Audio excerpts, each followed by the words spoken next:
Are you single and feeling out of the loop? Put away that mouse and get out of the house. Join In the Loop, Seattle's brand new activities club just for singles. Go to intheloopsingles.com today. Moving 92.5. Brooke and Jubal's second date update. It's always nerve-wracking to be back on the dating scene when you haven't dated in a while. We deal with a lot of people that have that problem on the second date update because they haven't dated for whatever reason. Then you finally get back out there and things are kind of difficult. That's the problem that the guy on the phone is having today. He hasn't dated in over 2 years for a very good reason. Darren, how are you? I'm doing good. How are you guys doing? Pretty good. Thanks for your email. Thanks for agreeing to do a second date update. Now, you said that you hadn't dated in 2 years. Yeah, just about over 2 years because my wife had passed away. Oh, man. I'm so sorry to hear that. Well, I had to take the time, and I felt like after that 2 years, I was ready to try to give it a go again. And so I did kind of what everybody does, and I got an online dating profile. Okay. And the girl that you want us to call today, what's her name? Her name is Stacy. Stacy. And what attracted you to Stacy on her internet dating profile? First and foremost, I thought she was a very attractive girl, and I just really kind of liked how she represented herself there. And we sent a couple messages back and forth, and then we agreed on having dinner. And can I ask, this was your actual very first date since the passing of your wife 2 years ago? Yeah, first date in the past 2 years. Okay. That's got to be a lot of pressure, and it's got to feel weird to be back on the dating scene. I mean, I was nervous. There's no question. Full disclosure, I kind of had to psych myself up for it a little bit in the mirror. Just, let myself know that this is going to happen. This is great. You're looking good. You gave yourself like a coach's pep talk before leaving the house? Nothing wrong with that. Before I set myself out on the front line. Yeah, just a little bit. Hey, do it. Whatever you got to do, man. I try and do that a little bit every day. I just kept saying, just breathe. Just breathe through it. Get through dinner. It's going to be great, But I felt like I was ready, and I felt like it actually went pretty well. We had good conversation, and I was a little sweaty. When you say a little sweaty, how sweaty do you mean? I mean, I felt it going down my back. We could say that, I guess. Okay. But was it going down your forehead, and was your clothing soaked? I mean, there was some wiping. Okay. All right, so you were sweaty and nervous. Do you think your date picked up on that? She did. I mean, I kind of had to acknowledge it after a little bit. Was there like one moment that stands out to you as like the best moment of the date? Yeah, I guess a nice moment was just sitting at dinner when our entrees came, and I was nervous, and I know I was putting that energy out there, and there was a little bit of a tension, and I just acknowledged it and said, hey, I'm nervous. You are really attractive, and my fault, my bad, and we were able to kind of laugh about it, and she said she understood, and, it just kind of changed how I felt about the evening, and I felt like she was understanding of the whole situation of my life. That's good. If she wasn't understanding about that, I wouldn't want to be calling her back at all. Sound like an evil person. Yeah, that's the reason. Yeah. Exactly. Yeah, I mean, that's exactly how it felt. On a scale of 1 to 10, since you've been out of the dating world for a little while, what would you give this date? I mean, I would give it a strong 7, 8. Strong 7, 8. That's Do you feel like she felt the same way, though? I mean, I thought so. I really thought so. So that's why I emailed into the show. And how did you end things with her? I drove her back to her place, and we were saying goodnight, and she had kind of put her hand out, and I'm going to admit, it was awkward. I'm awkward. I can't help it. And I literally said out loud, can we hug? And I just did it before I even got an answer yesterday. Just jumped in on a hug. That's cute. That's all right. I think that's not necessarily a bad thing. I mean, it's a hug. It's not like you said screw it and just like started trying to make out with her. I mean, I'm 6'4", and she's, got to be 5'4".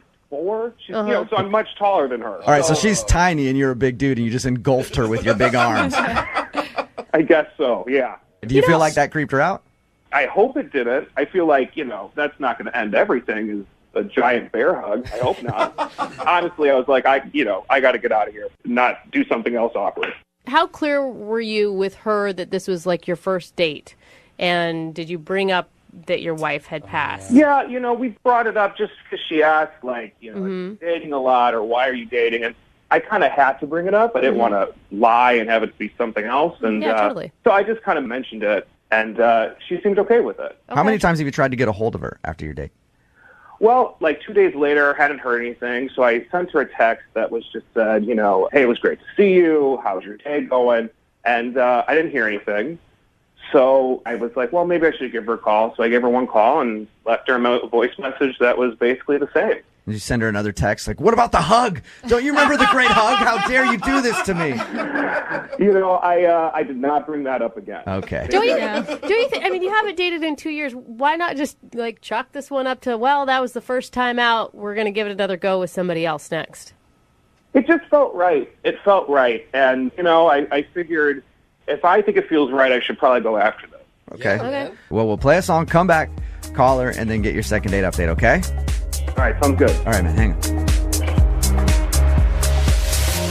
Moving 92.5. Brooke and Jubal in the mornings. Second date update. I don't make this promise very often in second date updates, but I promise that I'm going to get the guy who's on the phone a second date today. What? Yep, Really? I promise him, no matter what, because I like him. He's a nice guy. He's been through some stuff, and he deserves to get a date. If not with the girl that we're about to call for him, with somebody who texts in, I don't know. I think that's fine. Or if I have to put on a dress and go out on a date with him, I don't care. I am guaranteeing, Darren, that you are going to get a date out of this phone call we're about to make, okay?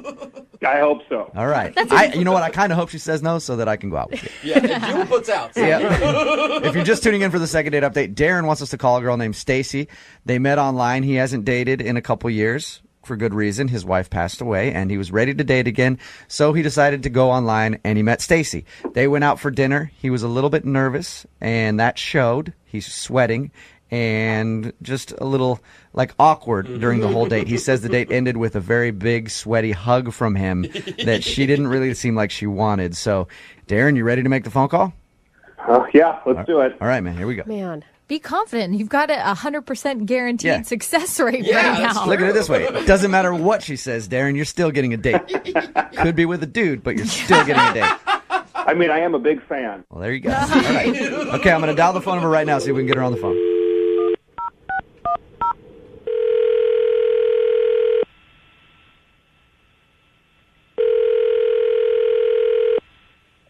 Hello, Hi, can I speak to Stacy, please? this is Stacy. Hey, Stacy, how are you? This is Jubal from Brooke and Jubal in the morning.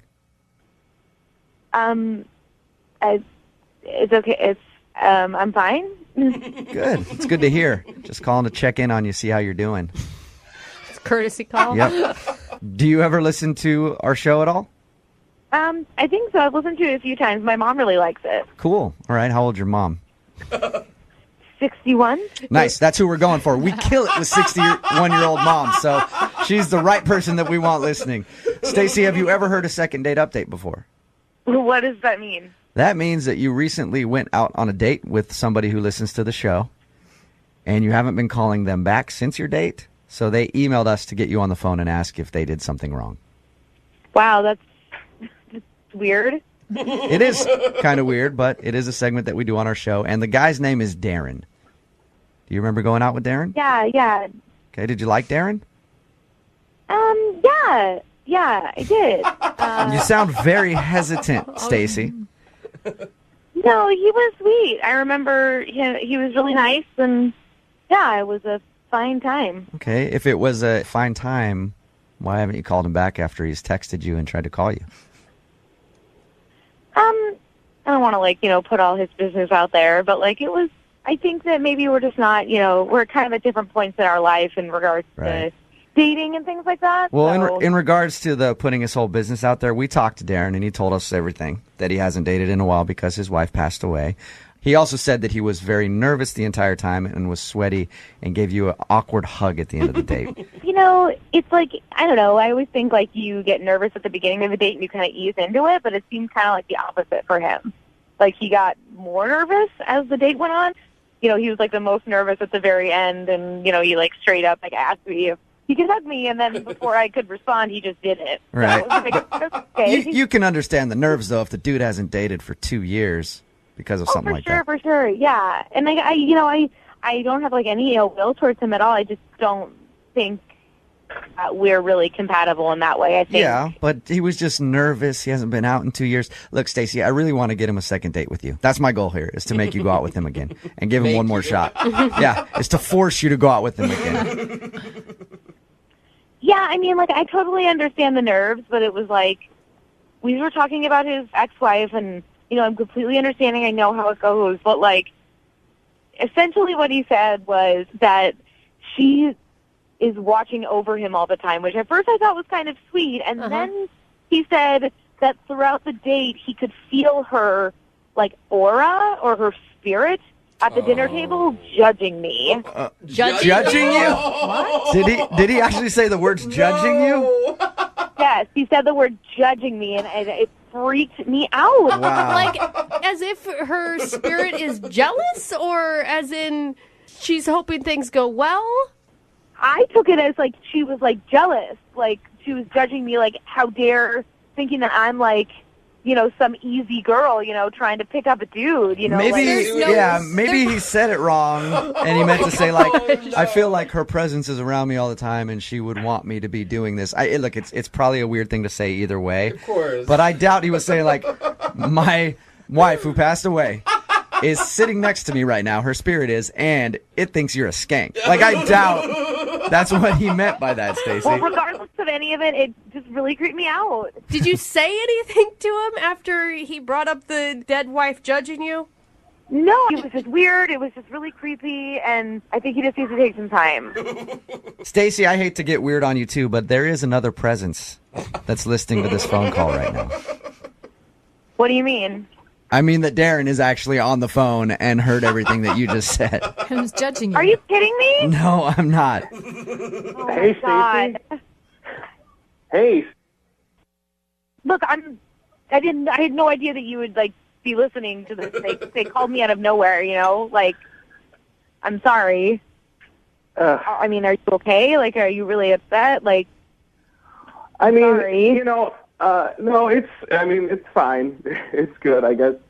Well, I'm really sorry, but I know that you were really nervous, and, like, I felt like I was as patient as I possibly could be, but it's just kind of weird, It's weird to, like, go on a date with somebody and, like, have the person say that their dead wife is judging me, It's like my uncle passed away last year, and I can't just say, like, oh, my Uncle Bob is, judging you. You have to understand how that would freak someone out. Well, but it was like a good thing. Like, it was good that she was there, and good that, like, she approved of you, Like, she liked you, and I felt like if she likes you, then this is a good thing. That's kind of weird, okay? I just don't want to know what your ex-wife is thinking. Well, can we do it again? And, like, we can go out again, and, I mean, I could leave her at home, Can we make it happen? Look, Darren, like, the whole spiritual thing, like, it just kind of freaked me out. Look, Stacey, you're really screwing the second date update up for me because I promised Darren that I would get him a second date with you. Will you go out with Darren one more time? Come on. I will pay for a second date. No, I'm sorry. I appreciate it. I appreciate your time, but no. Okay, well, at least Darren learned a little bit of a lesson here, and, Sure. next time you go out on a date, don't bring your dead wife's spirit, or just make her wait in the car or something. I guess so. Yep. And I'm saying that because, the promise I made you at the beginning of this was you were going to get a second date with somebody, no matter who it is. And I don't want you to be awkward when you and I go out. Uh-oh. Yeah. Looks like I got to pick out a nice evening dress, don't I, Darren? You better look nice. Brooke and Jubal in the morning.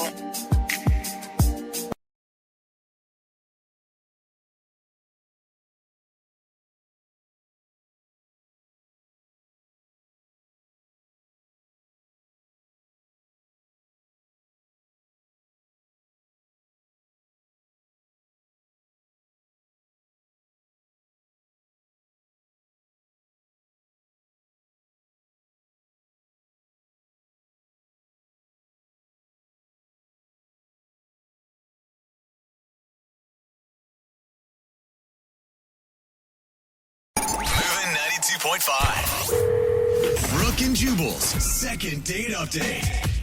When I was reading the email that we got in for today's second date update, it felt like I was reading the script to like a bad, cheesy sitcom. It was like food flying everywhere, people hitting their head on things and giving themselves bodily injuries. Is this like a Three tripping and Stooges? falling? Yeah. At some point, I think there was probably a glass window being moved across a busy street, and they'd go out in the middle, they'd almost get hit by a car, then they'd get back to the curb, and then finally at the end of it, they dropped it and it shattered everywhere. At least from the description of the date in the email, it sounded like crazy hijinks ensued the whole time. Sarah is on the phone. Sarah, was your date really as bad as your email said? It was that bad, but I really like him. All right, well, take us through what happened then, because there was a lot of stuff going on in your date. I know, I kind of spazzed out. Basically, I met this guy, Luke, at a party, and we instantly hit it off. Okay. And he's pretty much everything I've been looking for. He's tall, he's smart, he's funny. He wears a funny hat with a propeller on it and rides a unicycle. No? No, but I should have been wearing all that. I mean, the night of the party, I guess because I'd had a couple drinks, that was pretty cool. You know, we played ping pong, we were like laughing, and we ended up kissing like the first night we met. Nice. That's awesome. Yeah, it was awesome. Did you guys go on a date after that? Yeah, so that night he was like, do you want to go out for dinner tomorrow? And I was like, oh my gosh, this is it. Like, I have met the man of my dreams. Whoa, that is so much pressure to put on yourself going into a first date. I know. I was freaking out. I was so excited to hang with him, and I guess that's where the wheels kind of came off. That's where everything unraveled for you, huh? Yeah, it all kind of went up in smoke. Well, describe to us what happened, because from all the details in your email, it's really funny sounding. I mean, I'm sure it wasn't funny at the time, but some of the stuff that you said was pretty funny. No, it was so embarrassing. The way Jubal described it, it sounds like you slipped on a banana peel. Pretty much. Like, I dropped, like, spaghetti all over my dress. I was just laughing, and he was making me laugh, and I accidentally just kind of hit my water glass, and then in an effort to save my spaghetti, I picked up the plate, and it just went over my dress. So I picture the table flipping over and your pasta bowl flying into the air. Yeah, that sound effect. Water all over the ground. It was totally some Wile E. Coyote, like, Roadrunner stuff. It was really bad. I had verbal, like, diarrhea. I could not stop talking about my grandparents, my dead grandparents. What'd you say about it? Like, were you crying? They're so dead. I was just like, oh, you remind me of my grandpa. You know, he fought in the war, and I don't even know what. Like, it just went on and on. And so he obviously, you think that he's not calling you back because you were a little klutzy and kind of weird. yeah, but I mean, it's kind of his fault. He made me really nervous. It's so cute and, like, so charming. I mean, I was giddy. I felt, like, totally embarrassed by how crazy I was acting, but, like, you know, he was adorable. So you've really fallen for this dude, huh? Yeah, it fell really hard twice. I walked out the door of the date, and someone held open the glass door for me, and I smacked right into it. Oh, wait, you mean literally you fell for him? Yeah. So you I was thinking figuratively, but No. apparently. Not on this date. you actually fell into the ground. It's true. I literally got hit in the head with the door. I have a goose egg on my head to prove it. Did you, I mean, what did he do when you ran into a glass door and almost knocked yourself out? Okay, well, this part is kind of like a rom-com because he actually caught me. What? And, yes, and walked me to the car, like, just like out of a rom-com. He's so sweet and made me just, like, fall in love with him even more. So he caught you, you locked eyes, and it started to rain. And then you guys went your separate ways. The rom-coms say that the klutzy girl is always the one that gets the guy. Yeah, right? I don't know, not in this case. He's not listening to any of my calls. Did you kiss after the date? Well, he actually drove me home and walked me to my door, and we had a romantic kiss at the door. Okay, and if you tell me after that kiss you turned around and smacked your face on your closed door again, I'm going to... Yeah. Did anything else weird happen after that? The only weird thing that happened after that is that he didn't call me for a second date. And how long has it been since you heard from him? A week and a half. Week and a half. Okay. Killing me. I love him so much. You love and him? He's not calling me. You Don't drop the yeah. L-bomb, okay? Don't say that. Do you mean that for real? You love him, or you're just like kind of being like, I love this guy. His Like, personality. No, I love him. We connect. Like, All right. we had a great time, even though I was a total klutz. okay, well, we'll play a song, come back, and we'll call him and get your second date update. All right? Thank you so much. I need your help so badly. No problem. I've got to get this guy back in my life. All right. Well, while you're on hold, try not to like hit yourself in the head with the phone repeatedly. Okay? Thanks, guys. Yeah. Hang on. Moving 92.5. Brooke and Jubal in the mornings. Second date update. If you're just tuning in for the second date update, it can pretty much only be summed up like this: coming this fall to the CW, Sarah met Luke at a party. They went out and shared some laughs at a restaurant, and then the unthinkable happened. Her Italian dish spilled in her lap, and her water fell to the ground. And then, when leaving the restaurant, she accidentally hit her face on the glass door. That's right. Although she got a kiss at the end of the night, she's not getting a call back, and she thinks it's probably because all of the wacky hijinks that ensued on her first date. Today's second date update is called Spaghetti with a Side of Love. Coming this fall to a station near I you. think you need to work on the title. I like it. You like it? I think it could work. Yes, Sarah is on the phone with us today. She wants to call a guy named Luke. She said that her first date with him was just a string of errors, and she thinks she's not getting a call back because he might have thought she was a little klutzy and a little odd, because she also brought up her dead grandparents on the date. Yeah. And in the first segment, Sarah, you said that you love this guy. Yeah, I'm crazy about him. Wow. All right. Can I just some girl advice?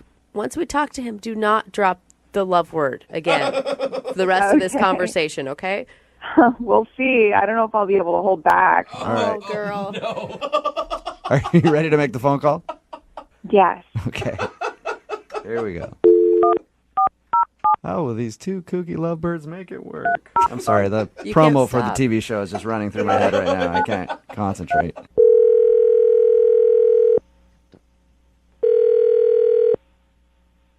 Hello. Hi, can I speak to Luke, please? This is him. Hey, Luke, how are you? This is Jubal from Brooke and Jubal in the morning. All right. Sorry, the radio show? Yeah, we're a morning radio show, and we actually got an email about you from one of our listeners. What does that mean? It means that one of our listeners really wants to reach out to you because you went on a date with them, and now you're not calling them back. Okay. May I ask who this person is? Yes, you may. Her name is Sarah, and you guys recently went out on a date to an Italian restaurant, even kissed at the end of the night, but she's been trying to get a hold of you, and you have not been returning her phone calls. Sarah from a party, Sarah? Yeah, she said you guys met at a party before you went out. And then we went out? Is that a question?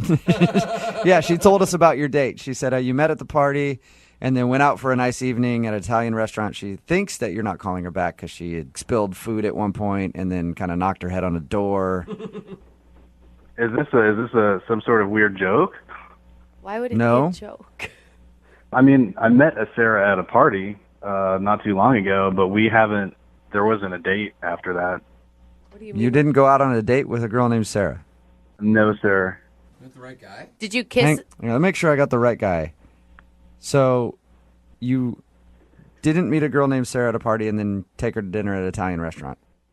I met a girl named Sarah at a party, and we hung out for a little bit, and things were fine at the party, but I haven't actually seen her since the party. Okay. It's confusing because she gave us a timeline of about a week and a half ago. Was this about a week and a half ago?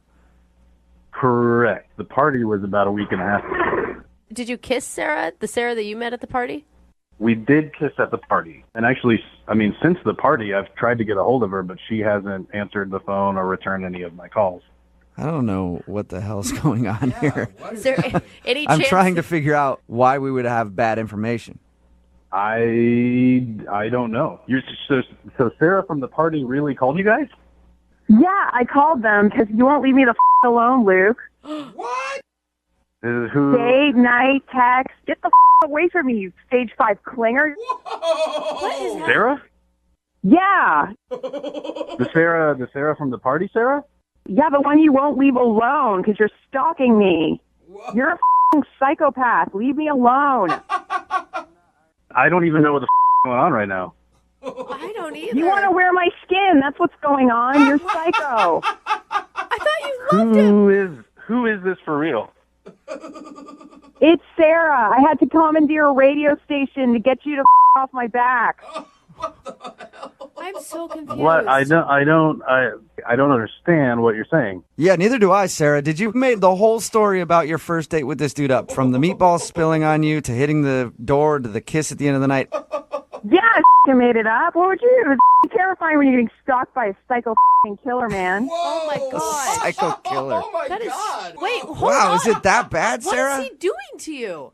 He's calling me day and night, and then I get text messages nonstop. He's emailing me. He Facebooked me. Like, how did he even get my email? Oh my god! It's like being I didn't stalked. even do. You gave me your number at the party. I tried to call you. I sent you a couple texts. You maybe get a drink sometime. You wouldn't even respond to my text. Yeah, because you're psycho. Like, he even contacted a friend of mine and started, getting in touch with her and ringing her Yeah, phone but nonstop. And you take the hint. If I'm not getting back to you, I'm not interested. Luke, are you really contacting her on Facebook and email, and you contacted her friend? Is that true?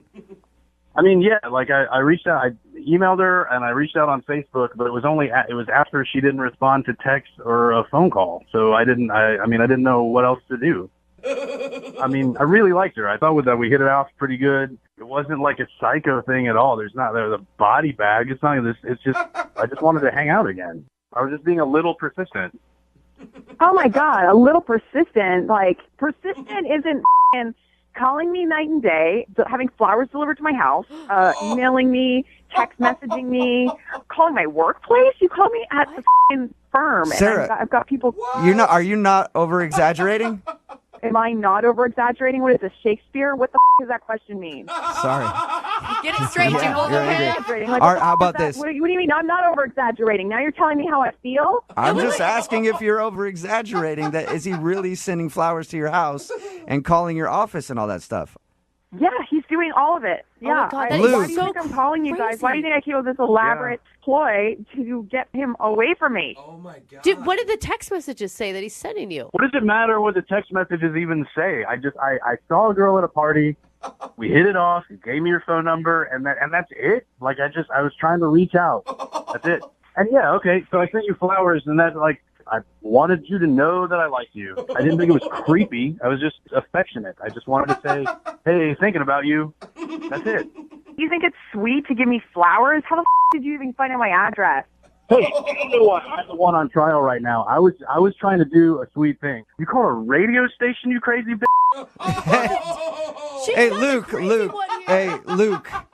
You know what, though, man? I got to take her side on this. You shouldn't be sending flowers to somebody's house if you don't know where they live and it's like the first time you met them at a party. Wait a second, man. You're taking her side right now? Yeah. She didn't lie to you. She told you we went on a date at some Italian restaurant? None of that even happened. Yeah, but She won't even respond. She won't even text me back. Yeah, but she said the flower thing and you didn't deny that, and to me that's a little much. So I get where she's coming I from. just wanted her to know that I liked her. I was, hey, thinking about you, sent you some flowers. And if that's crying, then let me be guilty. You know what? I'm done with you now. Now you know how I feel, and leave me the alone, okay? Hey, Luke, are you still there? What was that, guy? Hey, That's all I don't know. you, dude. She lied to us and said that you guys went out on a date to get you on the phone, obviously, to tell you to back off. And I think after this conversation, it might be a good idea for you to back off. Back off. That's great. Back off from the girl who lost her mind and called a radio station just to get me to leave her alone. Yeah, but dude, if you're doing all that, if you're Facebook messaging her friends and texting her day and night and calling her nonstop and sending flowers to an address that she didn't know you had, you That's can't see her. You stalking. can't see her point a little bit. Dude, she never even wrote back to the very first text I sent. I was just reaching out. All she had to do was let me know straight up that she wasn't interested, and I would have backed off. Yeah, but like after a week of not hearing from her, that should be a sign she's not interested. You know what, man? Like, just leave me alone with this. Have fun calling another dude out of his workday and ruining that guy's day. All right, I will have fun. Okay, so they've both hung up, and at this point, I have to do it every time, no matter what. I would love to ask if they'll go on a second date with each other. Hey, Luke, would you go out with Sarah again? We'll pay for it. Yeah, sure. She sounds cool. Sarah, would you like to go out with Luke? Yeah, he's the best. I like him very much. Congratulations, a successful second date update. Thanks, you guys. Thank you, sir. Yeah, thanks a lot, dude. Love's in the air. Wow. Thanks, appreciate it. Brooke and Jubal in the morning. You made the whole story about your first date with this dude up. Yeah, I made it up. What would you do? It was terrifying when you're getting stalked by a psycho killer, man. Oh, my God. Text in at 78592 that says Brooke and Jubal just got played. Yeah, we did. If you missed the second date update, this girl named Sarah said that she wanted to call a dude named Luke. They had a fantastic date, and she was in love, and it was the best date ever. We got the guy on the phone. They didn't even go out on a date. They met at a party, hooked up, and apparently he wouldn't leave her alone. And she thought the best way to get him off her case was to lie to us, to do a second date update where she could just yell at him and tell him she wasn't interested. Which is weird because, I mean, we invite all sorts of stalkers onto this show. I don't know why she just couldn't have been truthful from A lot of people are beginning. texting in at 78592 saying, hey, why couldn't she have just texted him and said she wasn't interested instead of going through all this trouble to do a second date update? Another text in at 78592 that said, he seems sweet. Persistence is just not something a lot of guys do anymore. I'm sorry. I have had a guy drop off a gift at my house, and I never gave him my address, and that is just, like, it's creepy. Yeah, he delivered her flowers to her address, but she never gave him the address, so that freaked her out. I think they're both a little crazy. I think That's true. I think they're both a little nutty. Which means they might have been perfect. Yeah, for they each should other. actually definitely go out on a second date. Move at 92.5.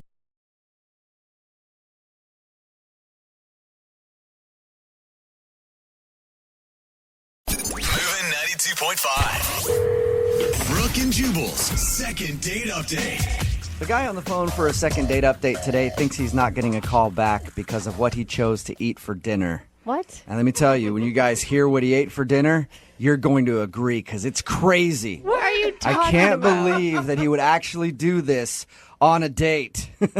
It's nuts. Out of control, I think, oh my gosh. actually. I think it's going to blow my mind here in a second. His name is Kyle. Kyle, how are you? I'm doing all right. I don't think what I ate on the date was that crazy. Hey. But Before we get into your crazy dinner choice, I first want to know how you met the girl that you went out with. so I met this girl named Lena at the local bar that I go to. And Okay. I was sitting down at the end of the bar, and there was this table. There were like three girls there. And I was actually kind of trying to make eyes at one of Lena's friends. But as I walked over, like Lena thought that I had been making eyes at her. And she was really cute. But when I walked up to the table, she looked at me and goes, "Go ahead, give me your cheesy pickup line." Are you Oh, really? serious? I mean, were you excited about that? Or were you like awkward? How do I let her know that I'm actually trying to hit on her friend?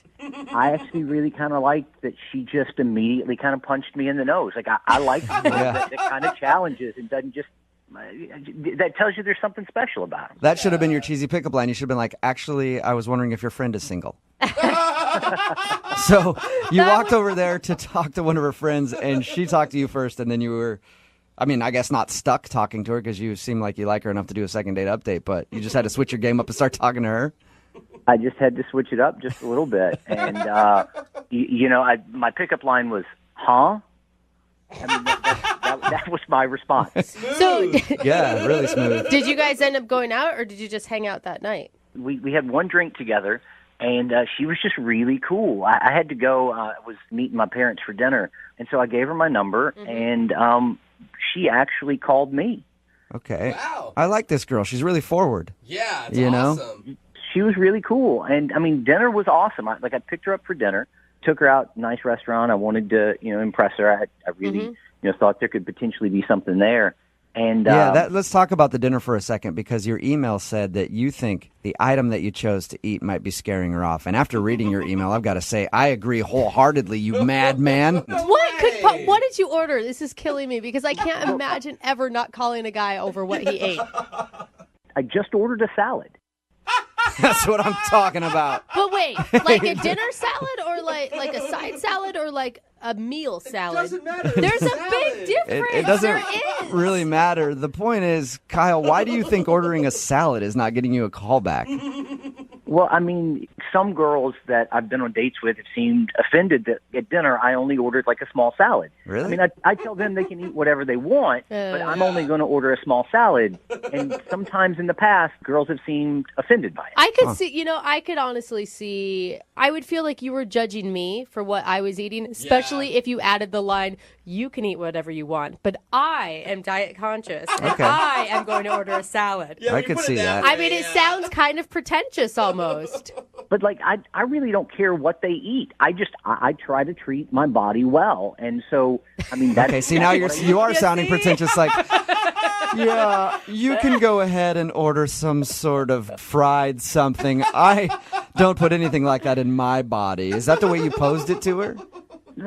No, that's not the way that... I mean, like, when I told her, she seemed surprised but not put out, so I can't imagine that that's the way it came out of my mouth. But couldn't you... I mean, if this honestly has been a problem for you in the past, can't you just make an exception for one date night to maybe get, crazy chicken or something? No, like, I only eat salads for dinner. That is all that I eat. Why? My body is a temple. I work incredibly hard to make sure that I stay in good shape. Yeah. I feed myself well. I take vitamins. I exercise. I want to make sure that my body is in the best possible shape. Hearing you say this, did you harp on that the whole time? No, I mean, like, we talked about her dog.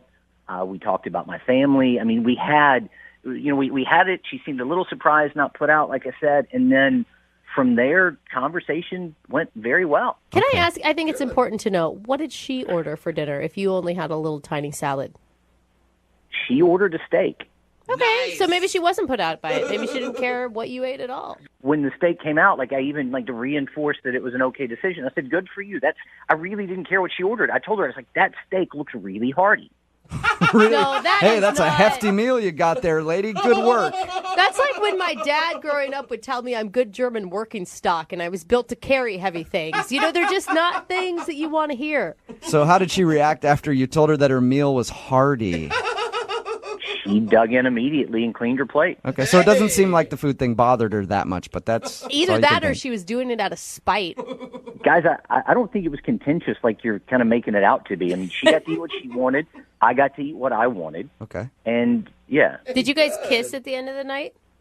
So at the end of the night, drove her home, and I'd been working up the courage all night to kiss her, and she looked at me. We made eye contact, and I leaned in to kiss her, and she turned her head and gave me a hug, and I ended up like almost kissing her ear. Oh, no. I think it was just a miscommunication. I mean, it was a little awkward, but I mean, it was the first date. I understand.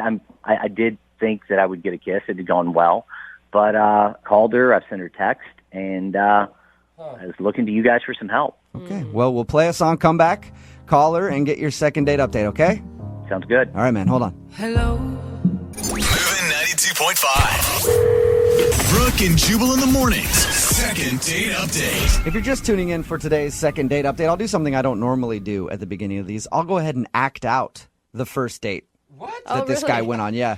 Kyle is on the phone with us, and he wants us to call a girl named Lena today. I'll go ahead and act out their first date. They were sitting there at the table, and here's what happened. The waiter came up and asked what they would have to eat.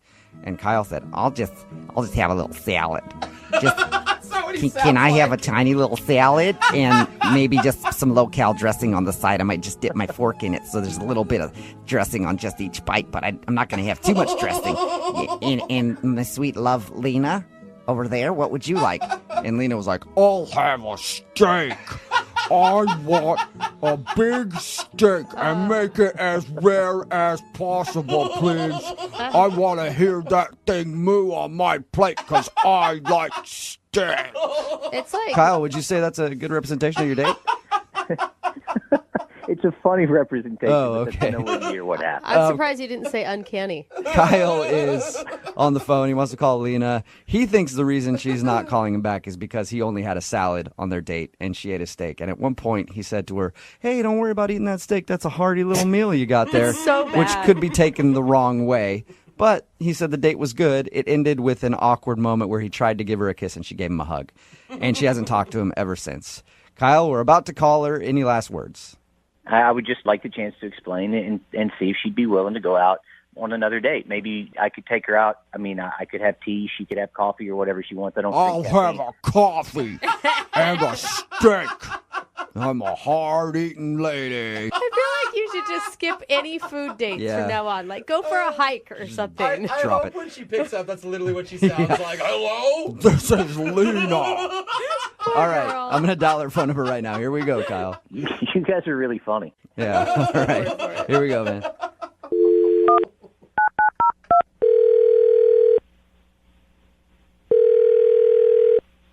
Hello? Hi, I was trying to get a hold of Lena. Yeah, this is she. Hey, Lena, how are you? My name is Jubal, and I host a radio show called Brooke and Jubal in the Morning.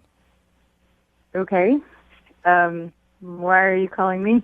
Well, I'm calling you because you recently went out on a date with one of our listeners, and he actually emailed us to see if we could get you on the phone. Wait, you're a radio station? Yes. You work for a radio station? No, I am the radio station. You are the radio station? Yes. We do a segment. Serious? Yeah, I am. We do a segment on our show. It's called The Second Date Update. Kyle told us that he went on a date with you, and he would love to see you again, except you're not answering any of his phone calls or text messages.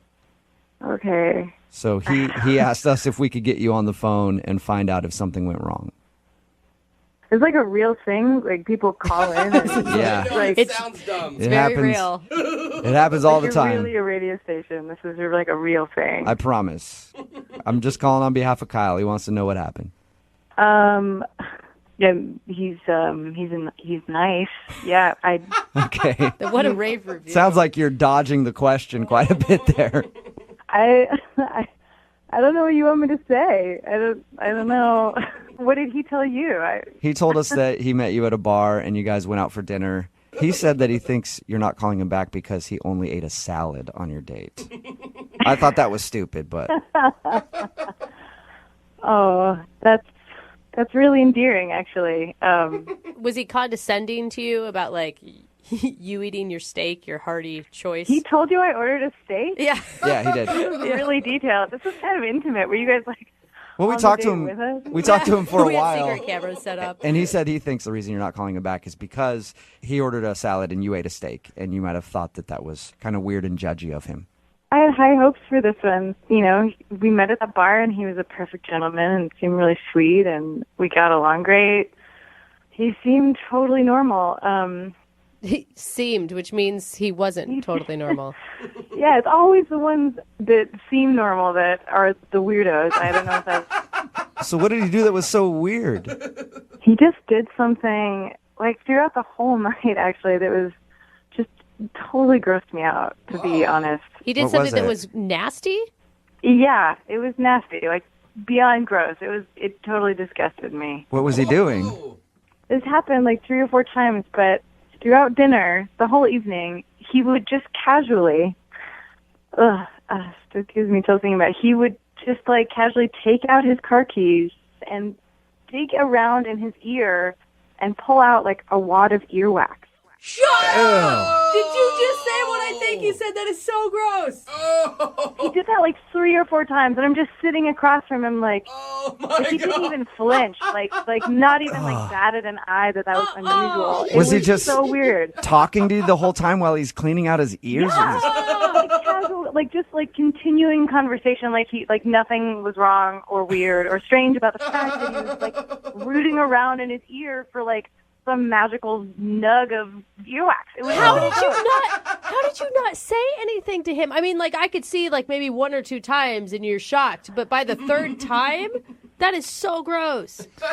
I think I was just dumbfounded, and like the kicker, the whole thing, like the last time he did it, he actually sniffed the key before he put it back in his pocket. Oh, man. That was it for me. That was the end. How'd you even finish your meal? I would have been grossed out and not have been able to eat anything. I think I just kept looking at the ground and at the table, just hoping that it would go away. But when I looked up, he's still doing it. He's still digging around in there. Oh my God. Is that why you totally dodged his kiss at the end? Oh, he told you that too. Oh my God. Yeah, he did. Jeez, man. Do we have any privacy? Yeah, I mean, at that point, I was like, all right, let's just get through this. I'm like, my thought, I just kept thinking, like, if that's what you do on a date during dinner, like, what else do you do in private? Or, like, what else do you do in general? Like, I don't know. My mind just kind of kept revolving around, like, other gross things you could be doing. God. That is disgusting. I'm so sorry you grossed had to out see that. Oh, I'm grossed out Yeah, listening me to too. it. Hey, Lena, I'm not actually sure if he can hear because it sounds like he's got a lot of wax in his ears. But Kyle is actually on the other line listening to this conversation. The what? Yeah. So, wait, let me get this straight. Your complaint, your big problem with the date is that I was cleaning wax out of my ears? Oh, it's so gross. It's not that you were just cleaning earwax out of your ear. It's that you were doing it with a key at the dinner table while we were having dinner, like repeatedly. First off, I didn't realize that I was doing it, but there's nothing disgusting about freeing your body of toxins. There's nothing weird about making sure that you don't have wax build up in your ears. I'm always dealing with that. I'm always working to get the toxins out of my body. I'm trying to keep myself healthy. And earwax is unhealthy for you. It's a toxin. And, normally I try to, get my ears rinsed out on a regular basis. But that day I was busy. I was running late. And I didn't realize it was that noticeable. I don't even, I don't know what to say. It was so gross and it was so noticeable. I'm surprised that I made it through dinner. It's a bad habit, but I'm sure you have bad habits, and I don't judge you because you ate with your mouth open. Excuse me? I was not eating with my mouth open. I wasn't raised in a barn like you that, believes that you can just pick your earwax out of the dinner table. That is so different from you, scraping stuff out of your body and putting it on display at dinner. That is disgusting. Look, I'm taking toxins out of my body. I had to sit there at dinner and watch you fill your body full of poison. Watch you eat that steak. God, Do you know how long a steak stays in your intestinal tract? It does stay for a long time. Oh, my God. My gosh. Hey, what Kyle, is your there's problem, a big Kyle? difference between pulling out your keys and rooting around in your ear. And then also she said you were smelling it. You don't remember doing that, or do you remember doing that? I don't remember doing that. Sometimes I do smell the wax to make sure it just smells healthy and not incredibly toxic. It smells healthy. It smells like wax. Kyle, what are you talking about? How are you just really embarrassed right now and this is some weird defense thing that you're doing? Because... No, I'm not embarrassed by it. Okay, I didn't realize I was doing it there at the table, but it's something, I'm incredibly health conscious. It's something that I do. I have bad habits. You have bad, we all have bad habits. At least she's finding out on the first date. No. I don't know what kind of other bad habits you have, but that is a total reason to not go on a second date with someone. That is the epitome of why I would not go on a date with someone. Especially if you think it's a healthy choice. That's kind of horrifying. What else do you do? Do you pick your nose to clear your toxins out? Smell that too, or taste that? No, obviously you don't take care of yourself. You don't take care of yourself. I don't taking around and eating your earwax out is taking care of yourself and eating a salad whatever. I keep my body clean. I keep my body free of toxins, and I will not apologize for that. Man, well, you're going to keep your life free of women after this. No that. Well, that's a good point. I think this is a good time to ask, Lena, Whoa, dude. would you like to go out with Kyle again on a second date? It sounds like you two have hit it off and have some common ground here. Oh, yeah. Oh, sure. Yeah, hell no. I will pay, if you guys go out on a second date, I will go with you, and I will clean his ear out the whole time, so he doesn't have to do it. I don't know if I can watch You that. couldn't pay me to go on a second date with her at this point. Oh, wow. Oh, man. All right. Well, Kyle, at least you know why she wasn't calling you back now. Yeah, and thank you guys so much for saving me from this nightmare. I'm thrilled that I won't be going on a second date with Lena. Yeah, there's a lot of other ladies out there who love earwax, dude. Don't worry about it. Brooke and Jubal in the morning.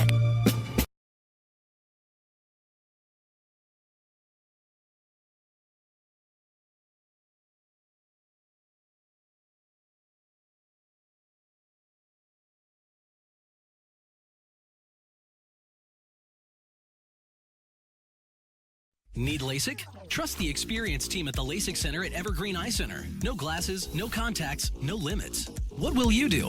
LASIK at evergreen.com. Moving 92.5. Brooke and Jubal's second date update. The guy on the phone for a second date update today did something very daring that we don't hear a lot about anymore.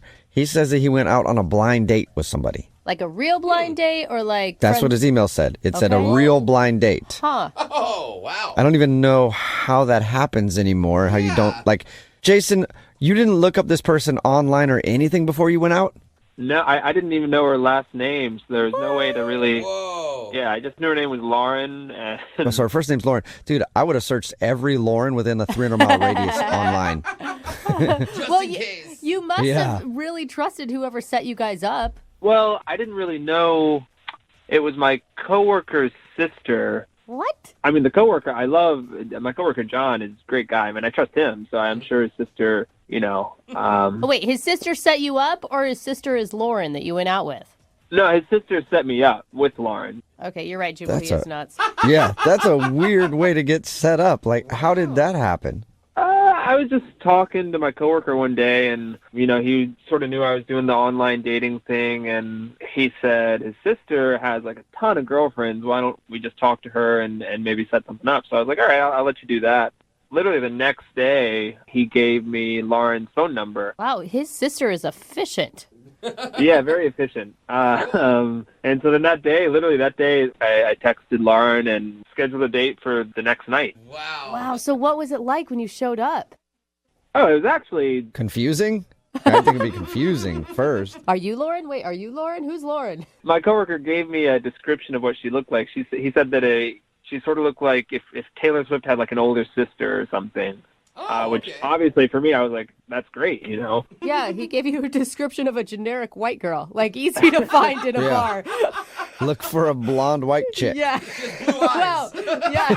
Yeah, well, I mean, I thought it was a pretty good description. I knew what they meant, basically. Okay. Good. And how did the actual date go? Did you guys hit it off? Oh, yeah, right away. It was awesome.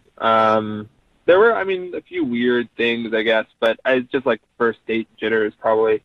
Just like awkward pauses, or what do you mean by weird things? Well, I don't know. I asked her if she had any, like, dietary constrictions and everything, and she just said no, she eats everything, which was kind of, I don't know, kind of a red flag for me personally. Wait, what? Really? You want somebody who's a little more high maintenance to deal with at restaurants. Is that what you're saying? I'm just saying I care about where my food comes from, and I'm sort of looking for somebody with the same mentality as that. Wait, did you tell her that? Tell her what?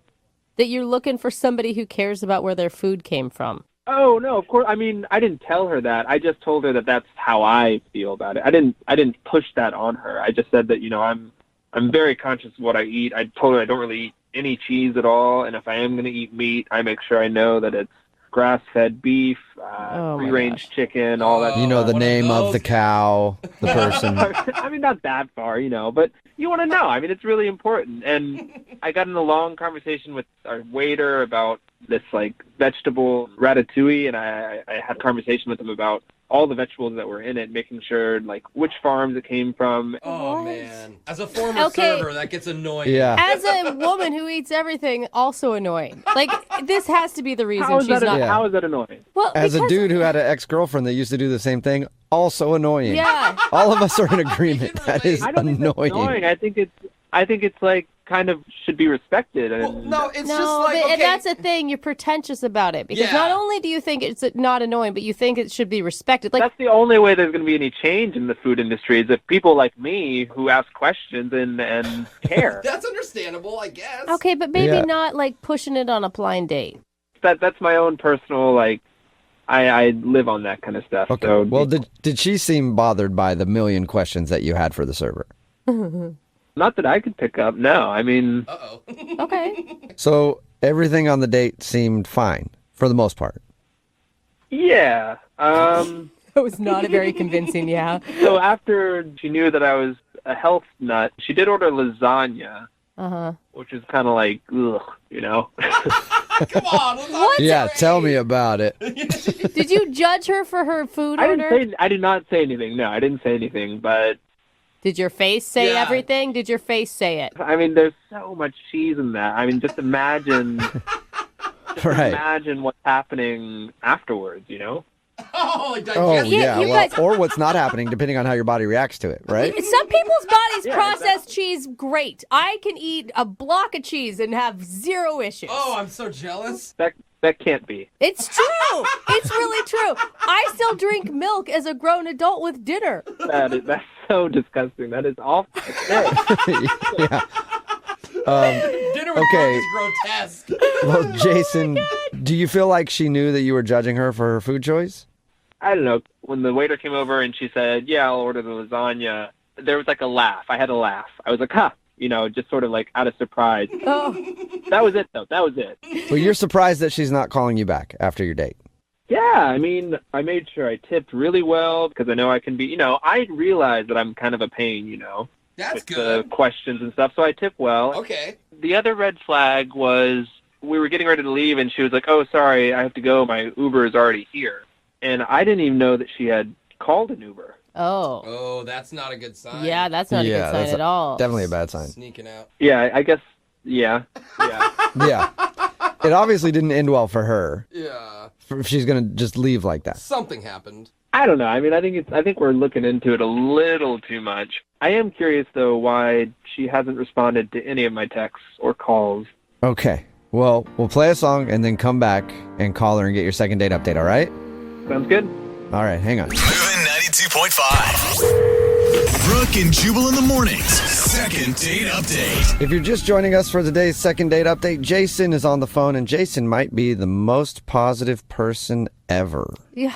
Because he went out on a date with a woman named Lauren. He sort of asked a million questions to the server because he's very particular about what he eats. He then quietly judged her because she ordered lasagna, and even not so quietly because at one point when she ordered it, he laughed at her.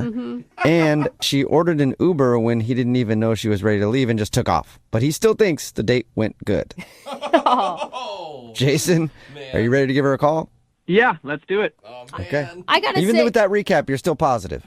I mean, the way you paint the picture, you paint it with some ugly colors, but that's not how I remember it. Not a good Okay. and I do got to give you credit, Jason, because we came down hard on you when you told us about how you like to eat. How would you describe your eating habits? I would say smart. Okay, you said smart. We said high maintenance. Specific, But yeah. the thing is that you were okay with that. You're self-aware, and I think we can convince her to see past it all.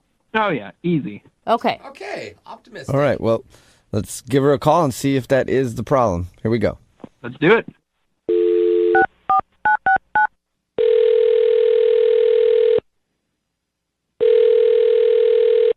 Hello?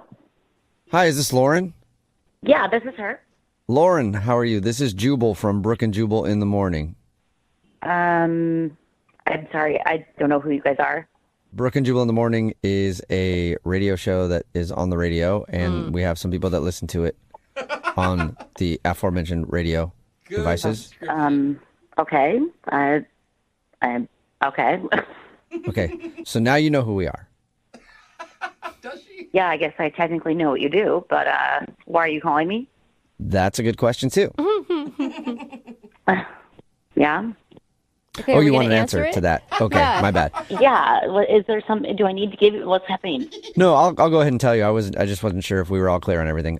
I'm calling you because we do a segment on our show called the Second Date Update, and recently you went out with a dude named Jason. Oh my God. Yeah. Yeah, and Jason listens to our show, and so he emailed us wondering why you haven't texted him back after you guys went out to dinner. He seriously did that? That's real. This is real. Yeah, I don't bet know you how I would- would have had that information and your phone number to randomly call you up. I think she was hoping that you were going to say it's not real. Yeah. I don't know what. I don't know what you guys want from me. I don't know. We just want you to tell us why you're not calling him back. Like, was the date really bad? Because, listen, he recapped it for us, and to me, it sounded like it was a terrible date for you. Yeah, it was a little crazy, his whole situation that he's got going on. Like his food stuff. That's what you're talking about, right? Because when he told us like how particular he was about food and knowing where it came from and judging other people's eating habits, we all told him it's too much, man. Yeah, he's a little OCD about that, and with the notebook and everything, it's like insane to me. What's the The notebook? Oh, does he track like his food? It's a little more than that. He didn't mention a notebook to us. No, not at all. Uh-uh. Okay. Oh, well, you left that out. What's the notebook? What's in it? Oh my God, I can't believe I'm talking about this on the radio. So halfway through dinner, he gets up, goes up to the bathroom, and then he comes back, and he pulls out this little black note. You know, like how journalists, like in movies, write. They're like, oh, let me write this down, and write it down. Yeah, he pulls that out of his pocket, and this tiny little pencil. Then he pulls out his phone. He tells me to hold on, and he starts writing in his notebook. He's like looking at the sky, looking at his phone, like he's very contemplative. What? And I was like, are you writing things about me? Yeah, weird. And he told me that part of his dietary regimen is writing down his bowel movements immediately after they happen. Shut up. Shut up. I'm being dead serious. And Poop tracker? so he takes a photo of them too, which is why he's on his phone. No! Oh, wow. Oh, my God. So that's why he was looking at his phone and at his notebook. Yeah, that's what he was doing. He was writing down like the color of it, the consistency. Oh my God, that's so gross, man. He did all of this at the table. Like, he didn't do it in the bathroom. He came back and pulled out the notebook. Oh my God. After sitting down with me. What did you say? I didn't really say much. I was just speechless. Like, I had no idea what to say to somebody that was that weird. Like, that's so weird. Just to clarify, it's not because he has like some sort of disease or IBS syndrome or... No, he just said that he wants to make sure that he's healthy, and it's about his health. And so he just tracks every single poo and keeps a log of it. And that was it for me. I was like, okay, I got to get out of this, because he was already kind of rude when we ordered food. Yeah. And I just immediately ordered the Uber, like, after we were done eating, and I just got out of there as quickly as I could. Oh my God. I do not blame you. Oh, man. Yeah, I don't think anybody does, man. Lauren, except I know one person who probably would blame you, and that's Jason, because he's actually on the other line and wants to talk to you. Oh my... Wait, seriously? Yes. Oh my God. Jason? Hey, Lauren. What? You just come in all casual? Oh God. Yeah, nice to talk to you again, Lauren. Oh. Dude, what is up with the poop book, man? Dude, why didn't you tell us about a poop journal? What do you... none of you guys do that. What? No. No. I don't keep a log of it. I might take a peek once in a while to see if it's looking okay, but I don't write it down in a book at the table. One of you has to, at least take pictures of your poo. You have my to. God. You are so gross, dude. You're making it seem like I'm like this weird freak about poop and everything, but literally all I'm doing is watching out for my health, which everyone should be doing. All of you should be doing right now. But okay. I guess I'm the only one around here that cares. And I feel sorry for you all. I care about my health, and fine. I glance a little bit to make sure I'm good. Not with the amount of lasagna you eat. Listen, dude. Okay, I don't care that I eat lasagna. Lasagna is delicious. What'd you have this morning? Okay, more cheese? Can you listen to me for a second? You're being rude. Okay, this is so weird to eat at the table. Watch the amount of dairy you eat. It's not good for you. Jason. Your body can't process that stuff. Jason, listen. If you want to do that, pull out your notebook in the bathroom. Like, do that in the stall. Yeah. That's a good point. Especially on a first date, do not pull out a book of poop and look at a picture of your poop at the table. Stop saying poop like it's like derogatory or something. Everyone does it. It's not weird. Okay, I'm sorry. Your feces journal. Like, you don't do that on a date. That's not something that's something I would find out like a month or two in. Hopefully not. You know what I mean? It's rude, actually, to look at poop at a dinner table in a restaurant. It's disgusting. It's not rude or weird. It's just, you're telling me that you don't do it? Everyone does it. I know people can see that. Like, other people at the next table were eating. They don't want to look over at your phone and see poop or feces. Seriously, Jason, it's gross when you walk into a public bathroom and there's somebody's number 2 just sitting in the toilet unflushed. Yeah. It's even more disgusting if you have pictures of it on your phone and you're sharing details about it. Well, okay, agree to disagree, okay? But this is just how I live my life. And if you guys disagree with that, obviously you're unhealthy, uneducated. Stop laughing. It's not funny. I'm just trying to educate you on bowel movements, and keeping track of them is... Thank you for the education. I appreciate it. You're welcome. Well, if you would listen, maybe you would actually learn something. Oh! Well, Lauren, would you like more of an education? Would you like to get a second date with Jason? We'll pay for it. I really don't. I'll go talk to my doctor let me answer about that my for food. No. Okay. I think I'm good, honestly. Oh. Find someone who actually cares about themselves and their body. I actually feel kind of bad for poop shaming, Jason. I don't. Thank you, but seriously, Lauren, I recommend you start doing it. I'm speaking to you as a friend now. If you want to live a long life, it might help. Okay, I'll talk to my doctor. Thank you. All right. Well, thanks for your time, Lauren. Yeah, no problem. And Jason, I think that maybe you and I should talk about an idea I have for a coffee table book, if you got time. Gross! Oh my God, you're so gross! Brooke and Jubal in the morning. Text in at 78592 says, I bet that guy sends great holiday cards. It's Brooke and Jubal in the morning. Sick. And we're talking about today's second date update. If you man. missed it, Jason wanted to call Laura. They went out on a date. They went to dinner. He wasn't getting a call back. And we found out the reason he wasn't getting a call back is because he's a picky eater. Yeah. And he told us that, but it's not necessarily because he's a picky eater. It's because during the date, he went to the bathroom and then he came back, pulled out a notebook, started looking at his phone and taking notes. And she wasn't sure what that was about. And she found out it was because he tracks every single one of his bowel movements and writes it down in a little notebook because he likes to keep track. And he looks at a picture, takes a picture of it, and then describes the picture in his notebook as well. So she was kind of grossed out by that. Kind of is an understatement. And I don't know what's worse, like that or the bad jokes that have unleashed on our text board. I know. Since then, he turned into a party pooper at the end. Hey, someone's a genius. They're like, just give me a new app idea. My poo and you. Track your poo. It's not a bad I'm idea. sure I mean, you there's should look at it already- occasionally You to guys, make sure you're healthy. I am sure there is already a poo tracker out think? there. Oh, There's for gotta be. sure. I'm going to the App Store right now. Jake, our digital guy, is shaking his head yes because he knows all things about the internet. So apparently he's Or already he knows downloaded it. all things about poop. Yeah, I think both. Yeah.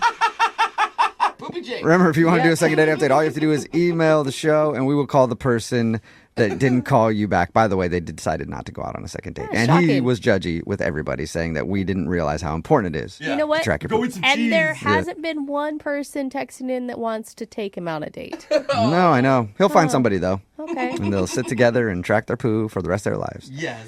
Moving 92.5.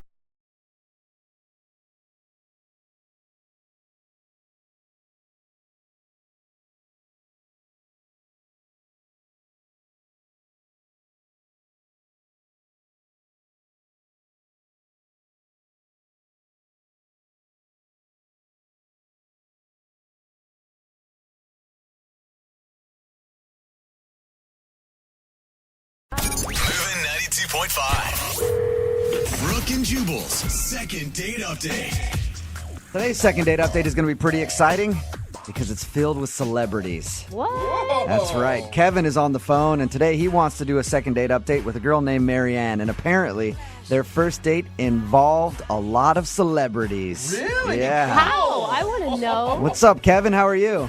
Hey, man. How you doing? I'm good. So I hear your first date was a star-studded affair. Whoa.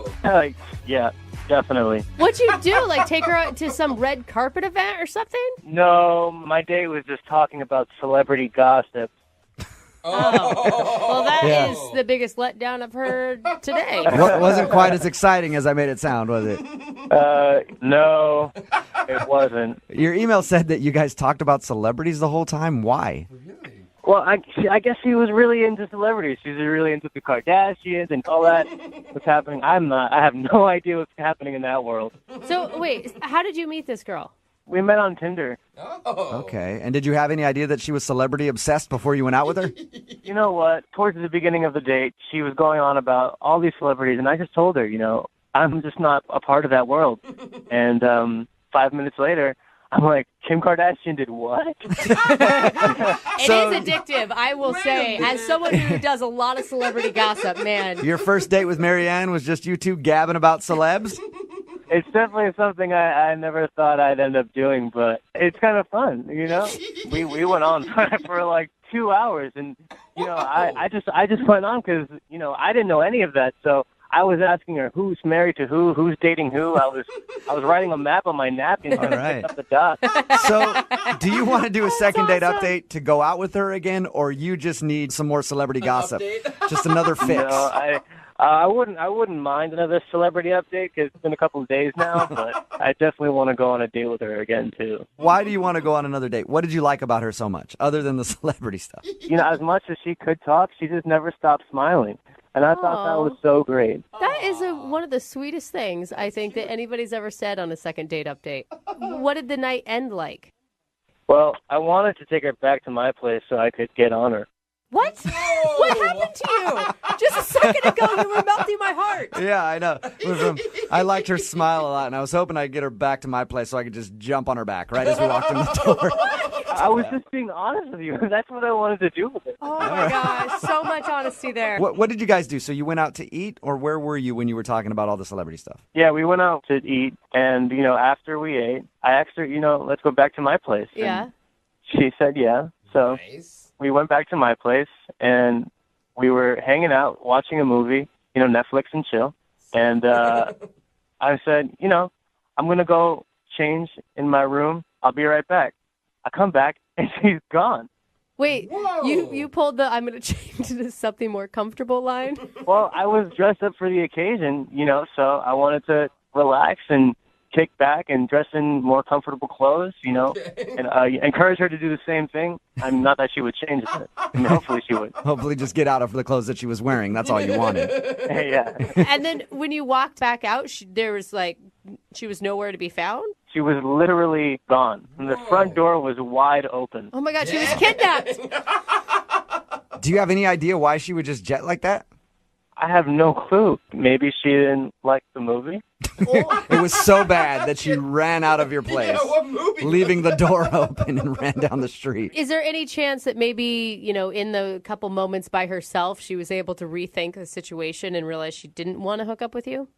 I mean, I don't know. It seems like a pretty weird thing to do, to just leave. Did you, I mean, obviously you tried to reach out to her. Yeah, I mean, as soon as she was gone, I texted her a few times, like, where did you go? And I just got nothing back. Nothing. Not one text message.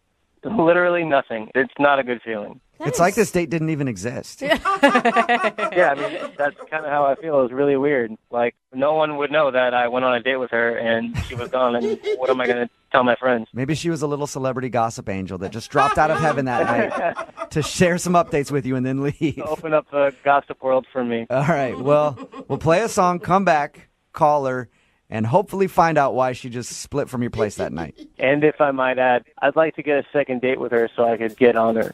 Well, we'll do our best to help you get on her, okay, bud? Hang on. All right, thanks, man.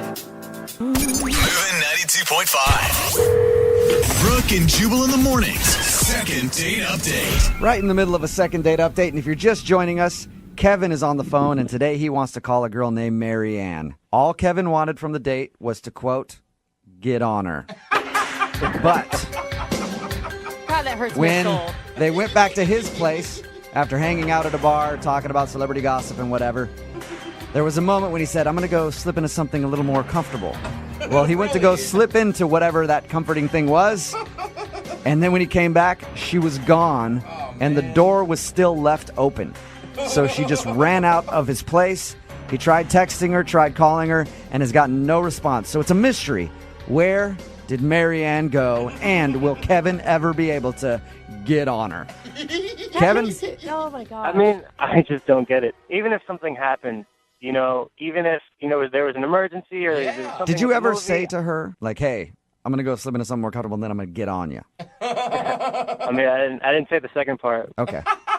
Because if you said that, then I can understand. She'd be like, all right, I'm going to leave. At no point in the conversation did I say, I want to get on you. I just told you guys that. Okay, good. Kevin, I think that's a again, good decision. Kevin, it's not an object you ride, okay? It's not a fun Ferris wheel game. Well, you're doing it the wrong way then. I agree, Kevin. Well, let's give Marianne a call, see if we can get her on the phone and find out what went wrong that night, okay? Please, I'd really like to know what happened. All right, here we go.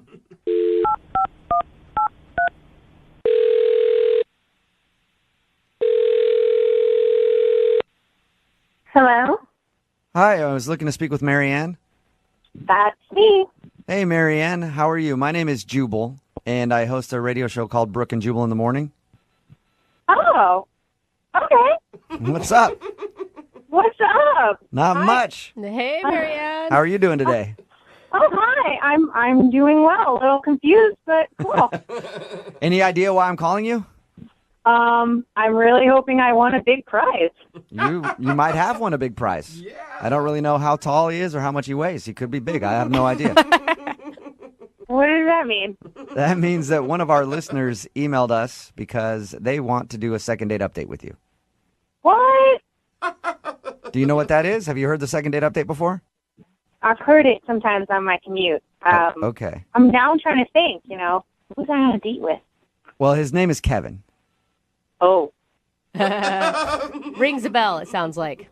Yeah, it does. Well, we just talked to Kevin, and he told us that you guys met on Tinder and went out for drinks, spent a lot of time talking celebrity gossip and stuff, and then went back to his place. Oh, wow. Okay, you guys know all of that. Yeah, we do. We also know that at one moment he went to go change, and then you just left. Yes, I did. I did do that. Okay. He said that you left in such a hurry that you didn't even bother to shut the door. Yeah, I got out of there as quick as I could. Whoa. Do you mind telling us why? I don't know. It feels weird to air his dirty laundry, Dude. Yeah, but he wants his dirty laundry aired. That's the whole reason he emailed us. Yeah. But it's not going to be great for him, really. I don't know if he knows what he's asking for. I feel like he's it's a prepared. public service at this point. If you had to leave a man's place that quickly, he needs to know. So you guys are sure? Yes. Yes, we're and positive. I'm dying to know, so you have to tell us. You really want to know? Yes. Okay. Yeah. So you guys basically know the whole date, right? Yeah, unless there's anything he hasn't told us. Okay. So he left to go to the bedroom to go change. Yes. Yeah. Well, he was kind of in there for a while, and I got kind of bored, so I thought, I'll surprise him in the bedroom, I thought, that would be fun. Nice. Okay. So, but I opened the door a little bit, and he didn't see me, but he's laying out stuff on the bed. What do you mean? Like What? clothes to change into or something? Yeah. No, God, this is so awkward. Like stuff that he didn't clear with me before. Stuff that he didn't clear. Like, Can you wait. just tell us, what know. stuff? It was kind of dark in there. I really couldn't see. There were a lot of things, but I for sure saw a pair of handcuffs and a whip. Whoa. On your first what? You're telling me that he was laying out, perverted, objects on the bed for you? Yes, he was preparing to go all 50 Shades of Grey on me, and I didn't know. There was never a discussion beforehand like, what are you into? Are you on the same page as me? Whips and chains. No, we talked about celebrity gossip the whole time. That is so forward. I mean, Are you sure that's what you saw? I'm 99% sure, and that's why I was scared, and that's why I had to leave. I Normally don't blame you. ease into the handcuffs and whips, Yeah, that's more of a relationship thing once things get stale or something. Or a second date. Yeah, whatever you guys are. At least you talk about it before you just bring it out. That's the point. Yeah, I know. I mean, he could have at least picked a movie choice to go with it, but, it freaked me out, so I left. Okay. So basically you think he's a pervert and you don't want to talk to him. I mean, I don't want to shame anyone for their sexual preferences, but I don't want to, I got scared. I left. I don't want to talk to him. Okay, well, that's a shame because Kevin's actually on the other line listening and really wants to talk to you right now. No. Yep. Kevin? Oh. Hey, Marianne. Whoa. Oh, my God. I can't believe you're on the phone. Well, there's no other way to get in contact with you, but now I realize why you haven't. Oh my God, I can't listen to him without being kind of creeped out now, Kevin. Okay, give me a chance, though. Give me a chance. I'm sorry. You weren't supposed to see that, and it was just a precaution. I didn't know that if you were 100% like down with it, but I just wanted to be ready, you know? A precaution? Yeah, Kevin, what's your plan there? Like, you start making out with her, and then you... Handcuffs. Yeah. You know. It takes you 5 minutes, and you know what's needed, and I can do it all. I can do it all. So you're a pleaser then, Kevin, is what you're trying to say. I'm a what? Pleaser? Yeah.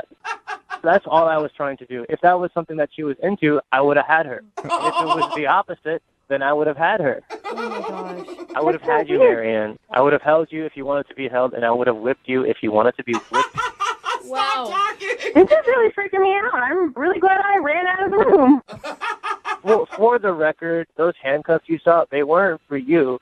They were for me. That doesn't make it better. That doesn't make it look weird. Kevin, can you really not see how this is maybe a little too much the first time you meet somebody? I mean, I can definitely see how it could be too much if it's not your type of thing. But, you know, if it's not your type of thing, then I wouldn't have presented it to you. But I don't know who you are. It's my type of thing. Everything you say, Kevin, just gets creepier and creepier. How do you do it? I'm impressed. I'm not trying to be creepy. I'm just trying to be real with you. I'm an honest person. That's me. Hey, at heart. Yeah, maybe a little too honest, Kevin. I'll ask the question, though. Marianne, would you like to go out on a second date with Kevin? We will pay for it. No. The handcuffs are not in my future, and they shouldn't be in his. Marianne, that's a shame because I can do lots of things. You still have one part of me, and I can give you more. And I really like your smile, and I really like to see you again. Creepy. No, you freaked me out beyond all repair. I am freaked out. Oh. All right. Well, Marianne, if you ever do come around to see the joy of whips and handcuffs, I'll be here. Whoa. Thank you very much. If I change my mind, sure, I'll do that. But nope, I don't think I will. All right. Well, Kevin, I'm sorry you didn't get a second date. Yeah, well, at least I know now why she left. Yes. I won't do that again. And I think you've ruined the dating game for every Kevin on Tinder ever after this. Maybe I helped it. Maybe we know now. Maybe. Brooke and Jubal in the morning. Got a text in at 78592 says, I don't know why that girl won't go out with him again. I would love to go out with that guy. Talking about today's second date update. If you missed it, Kevin wanted to call a girl named Marianne who wasn't calling him back after their date. When we got her on the phone, we found out why. It's because they met on Tinder and they were messing around on the couch and she was actually ready to hook up with him. He's like, I'm going to go to the bedroom real quick, get a little more comfortable. And she was going to go surprise him in the bedroom. And then when she went to the bedroom, she saw him laying out like whips and handcuffs and everything else. And then she wasn't interested all of a sudden, like, wait, that's a little bit too early. Yeah. You shouldn't even assume people like sushi, for instance, on a first date, let alone whips. And the whole time she was telling the story, you know what I was thinking? That's a perfect opportunity for her to get on the phone with my friends at advocateslaw.com. Oh, my God. Let's say you're over at a friend's house and they pull out a whip and whip you. Yeah. And you don't like it. It hurts a little too much. Maybe they're a little too rough with the handcuffs. Well, you can call my friends at advocateslaw.com. They're personal injury attorneys. They also do auto as well. It's 206-512-3555. They're available 24 hours a day, 7 days a week, and it costs you nothing to talk to an attorney. And you don't pay anything unless you win. And they've gotten over $100 million for their clients. It's advocateslaw.com. But yeah, Kevin jumped the gun there on that a little bit. Yes. He's just, I just want to be prepared in case you liked that. Yeah. There are ways to find out slowly what somebody's into instead of just being like, oh man, she's ready to go. Let's get this thing started. I got to get everything. Has anybody seen my samurai sword? I have to. Who knows if she's going to be into that kind of thing. Patience is definitely key in that whole situation. Yeah. Remember, if you want to do a second date update, all you have to do is email the show and we will call the person who didn't call you back. Moving 92.5.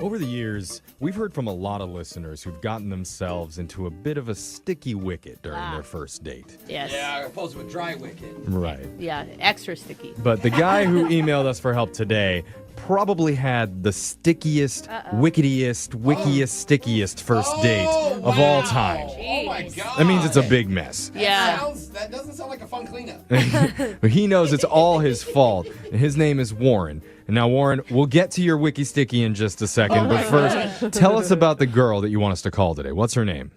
Her name is Kayla. Okay. How'd you meet Kayla?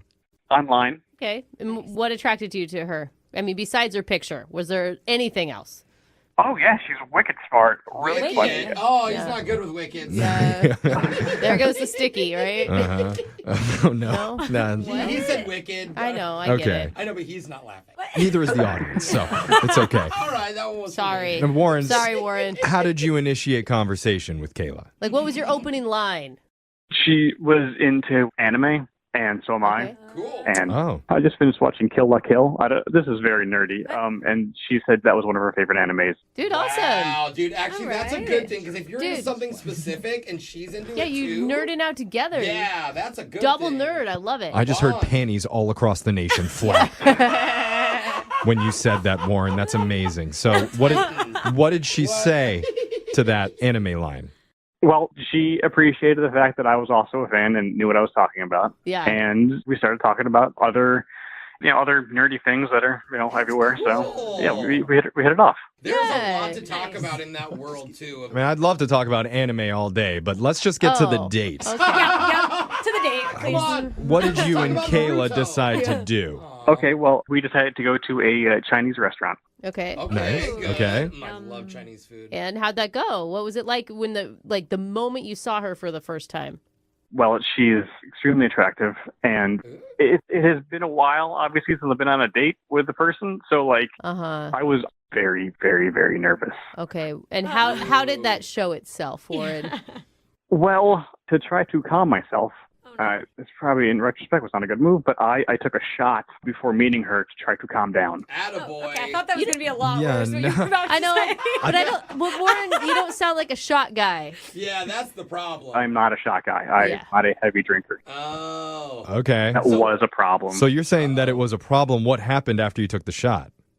So I brought the alcohol with me in the car. Oh God! Oh no! I parked. I was not drinking while driving. This was after I had parked the car. Okay. I took a shot and then left the bottle in the trunk of my car. You pre-funked for the first time, bro. I think a lot of people do that. Yeah. It sounds like he tailgated by himself to It's me. called- but- It's a car It's called a bar. car bar. Thank you. Everyone knows a car bar. Yeah, there's nothing wrong with pre-gaming your date a little bit just to get the nerves out. So But why are you painting it as wrong? He's painting it as something went wrong He's from not this. used to it. That's why. No, did something else happen because of the shot? Yeah. See? okay, is this where the sticky Funny. wicket happens? It leads me back to the sticky wicket. Okay. Why don't you guide us through the stickiness? Okay. So had the shot, meet her in the restaurant. We went stayed at the bar before, waiting for our table. And obviously, I'm not a huge drinker, as you guys were able to figure out. So I'm not trying to drink all that fast. But there were some awkward lulls in the conversation, and I was drinking faster because of it. That happened. That happens. I think a lot of us do that. Yeah. So Oh. the alcohol is not helping me calm down. I'm still kind of freaking out because I really want to impress her. Anxious and drunk. So you went to hard drugs instead. Yeah, that's when I busted out the spoon. Yeah. Oh my God. No. No, we're just joking around with you, Warren. What happened? So I go outside, go back to my car, and take another shot. What are you doing, Warren? It's not going to help. No. Why? Why? You think more is going to calm you down at this point? Just because, yes, it was dumb. It was very It wasn't dumb. working. When you're drunk, more alcohol is always the answer. So after you took your shot, what happened when you went back into the restaurant? I didn't make it back into the restaurant. What do you mean you didn't? What? What do you mean? Where did you make it to? So I opened my trunk, and just to kind of try to work out my nerves and just try to recenter myself and calm myself down, I jumped around a little bit to kind of shake it out. Yeah, Okay. pump yourself up. Why is that And- bad? I landed awkwardly, and I think my knee hit the bumper or something. no. Somehow, I fell into the trunk. Okay. Of the car? Yes, I fell into the trunk of my car. Okay. And then the impact of me falling in caused the trunk to close. Shut up. No. Dude. You locked yourself in your own trunk. Yeah. Oh my God. It's like a nightmare. Did you have your phone? So, yes. Good. It could have been 90 seconds. I don't know how long, but it feels like forever. I realized I should call her. And it's like, hi, you're not going to believe this. Actually, I'm trapped in my car. Can you come get me out? That is a conversation you had with your date. Yeah. Oh, geez. Oh, wow. What did she say? What? She doesn't know what my car looks like. Oh. So I'm trying to describe what my car looks like to her. And then I'm just pounding on the trunk trying to make as much my noise as gosh. possible. Oh my God. Oh, I'm pretty So sure you're you- supposed to punch out the taillights if you get taken. Wave your arm out. Oh, it's weird that you know that, Alexis. It's good that she knows Yeah. that. And does Kayla ever find you? She eventually finds me, but then has no way of opening the trunk because the keys are in my pocket. Oh my God. At what point do you realize the keys are in your pocket? They're just right there. You can let yourself out. No, you can't. You just unlock the car. You push the button that says Yeah. trunk and it goes pop. Hi, Brooke, not everyone has that. I don't have that. Do you on have my that car. on your car? Do you have a trunk pop on your car? I do have a key fob, but it doesn't have the trunk thing in it. Okay, so at least Okay. you can open the door Yeah, and then and then Okay. she can pop the trunk. There you go. Yes, when Kayla came out, I opened the driver's side door, and she uses the trunk release there. Yay, you're safe. Yay, Oh. and she saves me. She's your hero. Aw, romantic. What did her face look like when the trunk popped open? Good question. She was not pleased. But happy that you're safe, I'm sure. Probably not, actually.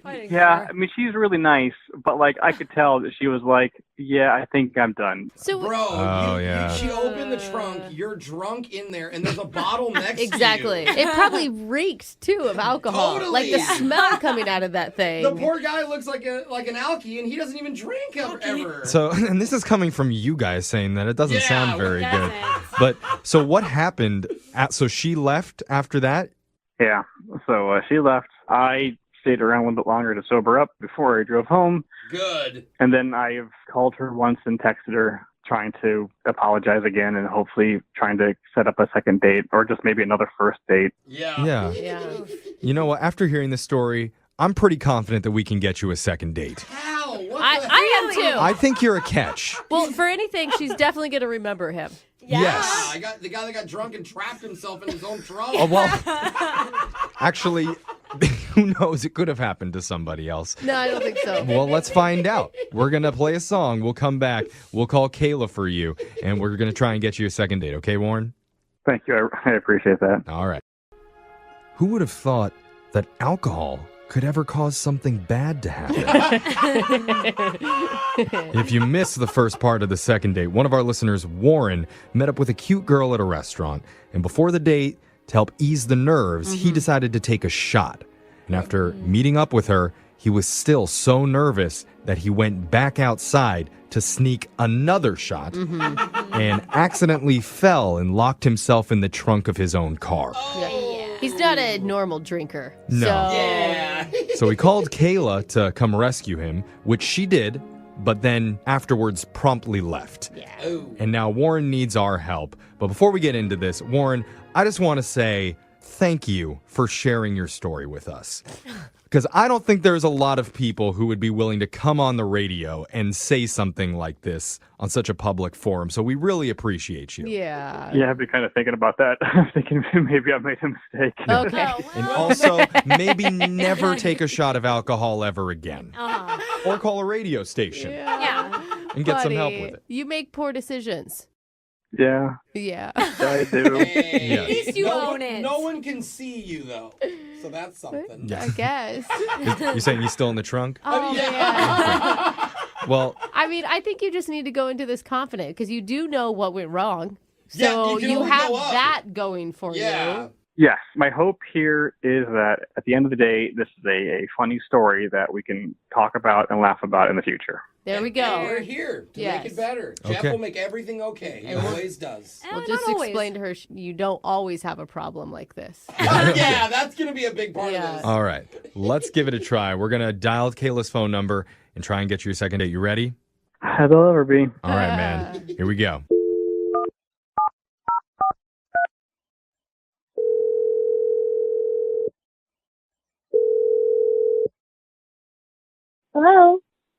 Hi, is this Kayla? Yes. Who is this? My name's Jeff from the radio show Brooke and Jeffrey in the Morning. Oh, okay. Okay. Okay. Maybe you listen sometimes? Uh, Maybe not. It's okay. You don't have to lie to us. Yeah, Okay. okay. Yeah. All right. That's fine. The reason that we're calling you is because we're doing a segment called The Second Date. That's where if one of our listeners goes out on a date and afterwards, if the other person isn't calling them back, you can email us and we'll reach out to them for you to help you figure out the reason why. Oh, okay. Okay. Okay. So it means somebody likes you. Yay. Yay. Yeah. Yay. And so recently, you went out with a guy who had a great time with you. And he has no idea what could have gone wrong on Why are this you date. saying that? He has every idea Okay, of he has- exactly what went wrong. Let me correct myself. He has a small idea about what could have possibly gone wrong. Oh, dear. His name's Warren. Mm-hmm. Yeah. Oh, I thought that might be. Yeah. Yeah. You sounded like you thought. Sounded like a trunk boy. Right. Pretty memorable The date. trunk guy. Oh, Yeah. no. Okay. So obviously, we know what happened, and Warren feels really bad about how it all played out. Wow. I commend him for telling you guys. That's what I said. I think it's really brave of him to come on the radio and tell that story. I mean, what was going Yeah. through your head? You're sitting in the restaurant. This guy is still not back to the table. And then you get the phone call from him. At first, I thought he was joking. Like, I Right. thought he was like, playing some kind of joke on me. And I was like, I don't even know you. That makes sense, because who would believe anyone? I mean, I wouldn't believe anyone who called me and said, I'm stuck in the trunk of my car. Oh, geez. Well, if I get stuck in my car, I know who not to call now. Bro, call AAA. They're like, "Is this a joke?" Yeah. Okay. So, but you did eventually go out and find him. Yeah. So I went to the parking lot, and I don't know what his car looks like. Yeah. So I was like, all right, where are you? And he was describing the car, and it was like a movie where you like hear the pounding in the trunk Stop and the it. shouting. Oh, no. Yeah, and I was like, all right, well, I think I know which car he's in. Yeah. Yeah. Wasn't too hard to find, you're saying. So what goes through your mind when you do find his car and you get the trunk open and you see him? Initially, I was scared because I know how I would feel if I was trapped in a trunk. Right. Yeah. Me too. And finally, it pops open. It's like a fart came out. Oh. It stinks. Like, I don't know if he was just really nervous. I don't know what happened, but Oh, my gosh. he took off his pants. He was wearing his boxer briefs, Oh. but he took off his pants. Wait, he Well- was pantsless when you opened the No. trunk, or after you opened the trunk, he took off his pants? No, that'd be even weirder if he waited until I opened the trunk. Yeah. What? Yeah, I know that it Just, was. oh, my Yeah, hero. he's like, "Come in, climb in, shut the trunk, let's go." So he was Oh, only in his buddy. boxers when you opened the trunk. Correct. Okay. He didn't tell us that. Why would he not tell us that? That's a huge I mean, detail. I wouldn't tell someone. Look what you're asking. Why Yeah. wouldn't you tell someone gonna that? find There's a out. lot of He reasons. maybe didn't remember. He was wasted. Okay, so what are you thinking why he has his pants off in the trunk? You know what ran through my mind? I thought that he set this up. I don't know this guy. Did he set it up? Yeah, I was like, am I going to open the trunk and he's going to like grab me and I'm going to be in the trunk and then he's going to jump I mean, I could see that going through your head. After talking to him though, I can't imagine Yeah. being a kidnapper. He'd be the most frightened kidnapper Yeah. ever. Because we spoke to him before, and he definitely seems like a sweet, gentle type. Yeah, I mean, I agree with you there. I mean, I opened the trunk. The look in his eyes was just so frantic and scared. Like, I immediately felt bad after my initial scare, and Yeah. it was an experience for us Okay. all, I'm sure. So do you think if he would have had his pants on when you opened the trunk, you would have stayed for the date? No, I would have left regardless. Okay, this didn't help. Okay. Well, Oh man. I am curious, though, the reason that his pants were off, or maybe the reason that he didn't tell us. And there luckily is a way to find out right now, Kayla, because I need to let you know Warren's on the other line listening, and he wants to No. talk to you. No, Yeah. Yes. this is a joke. No, this one's not a joke I either. think it's fine. I think it's all on him. Oh, man. Kayla. Warren, you there? Warren? Hey, Kayla. Hi. Hi. Warren, why didn't you tell us you weren't wearing pants? I mean, of all the other details, of all the embarrassment. That's a big detail in a date that you're not wearing pants. And no one asked you to take them off. Maybe this is something we need to ask on future second date updates. Just My God. regardless, Yeah. just so we know what was the situation with your pants. Why did you take your pants off? I thought I could try to pick the lock with the underside of my belt buckle, and so I took my belt off, and then like moving around and shimmying in the trunk, it was working my pants down, and then it was just getting in the way, and it was also really hot in there. I'm feeling, I don't know. Is that true? God's honest truth, I swear, I was really panicking and freaking out. Like, to be honest, I'm lucky I didn't puke on myself in there. Like, I was really freaking out. It would have smelled even worse. Yeah. Kayla, what are you thinking here?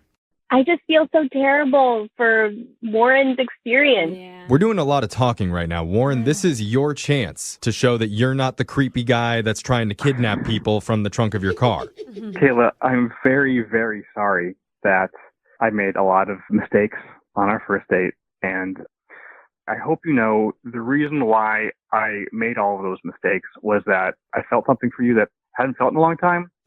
And I was very, very nervous because I really wanted to make a good impression with you. And I cannot apologize enough for those stupid mistakes. And I'm really, really sorry. Okay. I feel the sincerity and the warmth from Warren right now. That was for Kayla, not for you, though, Jeffrey. But still, I was just happy to be a part of that. And Kayla. that's why right now I think is a good time to ask Kayla, would you be willing to go on a second date with Warren? Give him another shot and we'll pay for it.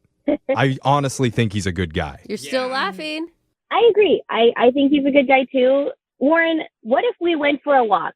No cars, no alcohol, no restaurants. Like, let's just go for a walk and pants hang on. out. Pants on. That would be absolutely amazing. Oh, I was just gonna say it was the cheapest second date we've ever had. You know? Yeah. We'll totally pay for a walk. We will fund that walk 100%. Congratulations, you guys. You got your second date. Thank you. Thank you very much. And before we go, Warren, you have to be honest right now. Tell me the truth. Are you pants on or pants off right now? Pants fully on. He hesitated. Until the date happens. 92.5. Brooke and Jubal's second date update. The guy on the phone for a second date update today asked the girl that he wants to call out in one of the most creative ways I've ever heard of. And that's saying a lot because I've been pretty creative in my dating life. Yeah, I bet. I remember one time I asked this girl out. I walked up to her and I said, "Hey, would you like to go out sometime? I'll give you full tongue." That's not creative. And she said no, Uh-huh. and we didn't go out. But after looking back at all my years of dating, that was the most creative thing I've ever done. And this guy outdid me by far, which is impressive. Congratulations, Lucas. Oh, thanks a lot, man. Thanks for having me on, guys. No problem. I read your email, and it was very creative how you asked this girl out. First of all, what's her name? Gemma. Gemma. All right. Why don't you tell us a little bit about Gemma? Well, she's really cute. We work together. We do a catering job, and, I always wanted to ask her out. It took me forever to actually, get the courage up to say anything to her. How long had you been thinking about this? Oh, man, it's been at least 8 months. Oh, that's kind of cute. What'd you like so much about her? She's one of those girls that's kind of, cute, but she doesn't know how cute she is, you know? Okay. So she's cute. Very cute. Oh, my God, she's so cute. Cutest. Wow. Okay, so Got that part. what finally made you go, I'm going to ask her out, if you've been thinking about it for 8 months? It's been 8 months. I just basically looked myself in the mirror, and I was like, you know what? If I don't do it now, I'm never going to do it. Okay. So did you actually do something creative, or did you do something like Jubal described? No, I think I did something pretty creative. Okay. So one night, we were working together on this job, and we had all the food set up, and it's right before the event starts. And I said to her, will you please look over there, because there's this one special order that I don't want to screw up, right? So she walks over there. My heart's thumping. She pulls up the lid of the dish, and underneath I had written, will you go out with me in spaghetti? Oh, that's kind of That's creative. You asked a girl out in spaghetti. I've never heard of that before. Right? What was her reaction? Well, I didn't know because I went in the other room and I started working these tables and stuff, and I'm thinking about it the whole time. And she doesn't say anything until the end of the night. We're cleaning up after everybody, and she comes up to me and she's like, "Did you write, 'Will you go out with me' in spaghetti?" And I was nervous because I thought that she didn't like it, but she says, "Did you really mean that?" And I said, "Yeah." So then we made plans to go out. Awesome. Okay, so it did work. Yeah, the spaghetti ask out actually worked. All right. So there's a lesson that a lot of dudes can learn out there. If you're having trouble asking a girl out, use some spaghetti. The spaghetti ask out trick, brought to us by Lucas. What'd you guys do on your date when you actually went out? Well, the next night, we're catering a job, and she was actually talking to me a lot, getting a little bit flirty, giving me the eyes. You know how it is. Okay, so she's excited, obviously, about this date. Yeah, things are going great. And then after we're cleaning up, she said, "You want to do something?" And I was like, "Of course." You're like, "Yeah. Didn't you read my spaghetti letter, you idiot?" I'm telling you guys, people underrate the spaghetti. Oh, I dig it, man. Did you guys hang out that night? Yeah. So we finished up the job. I take her out to my car. I was like, "Well, why don't you come back to my place? I'll make you some food. We'll have some wine, do that kind of thing." And she agreed. So we drive over to my place, and I actually made her, can you guess? Spaghetti. Spaghetti, yeah. All right, now it's getting a little old, Lucas. I'm not going to lie. It's a little overkill now. Yeah. Know when the joke should end. She really liked it, though. Okay. Oh, good. And it was good wine because it was from the catering company. Oh, They're not listening in. So you mean you stole the wine? Is that what you're saying? I borrowed, stole, who's keeping track? Right. Okay, so you guys shared spaghetti and some stolen wine from your job. Romantic. Yeah, I guess you could say that. You know that she knows that you stole it from the catering company, right? I mean, she works for the same company. It's not a mystery where the nice bottle of wine came from. Yeah, sure, she knew where it was from, but it's cool. We all do it. It's one of the perks of the job. Yeah, right? Was it also leftover spaghetti that you were serving her from the catering? No, I made the spaghetti that night. Okay, fresh spaghetti, old wine. Got it. So how did the date go, though, when you guys were actually having dinner and stuff? We actually didn't even get to dinner because things started heating up. We started, making out a little bit. Nice. Wow, right away. Yeah. Hey. But then, a little bit into things, she started getting a little weird. How so? Well, she just kind of pulled back and then started being a little bit distant. And she said that she thought we were going too fast. And I was like, what? Oh, maybe that's not weird. Maybe she just thought you were going too fast. I don't. I've never had a girl tell me to slow down before. And then she just says to me, "You know what? I don't know if it's best that I stay." Whoa. Wow, okay. And that hit me like a ton of bricks. Did you cry? No, I didn't cry, but, I was upset. I wanted to go over to the spaghetti and write, "No, please." I think that's the way you should have just communicated with her the whole time, was via spaghetti noodle. So did she leave right after that then? Yeah.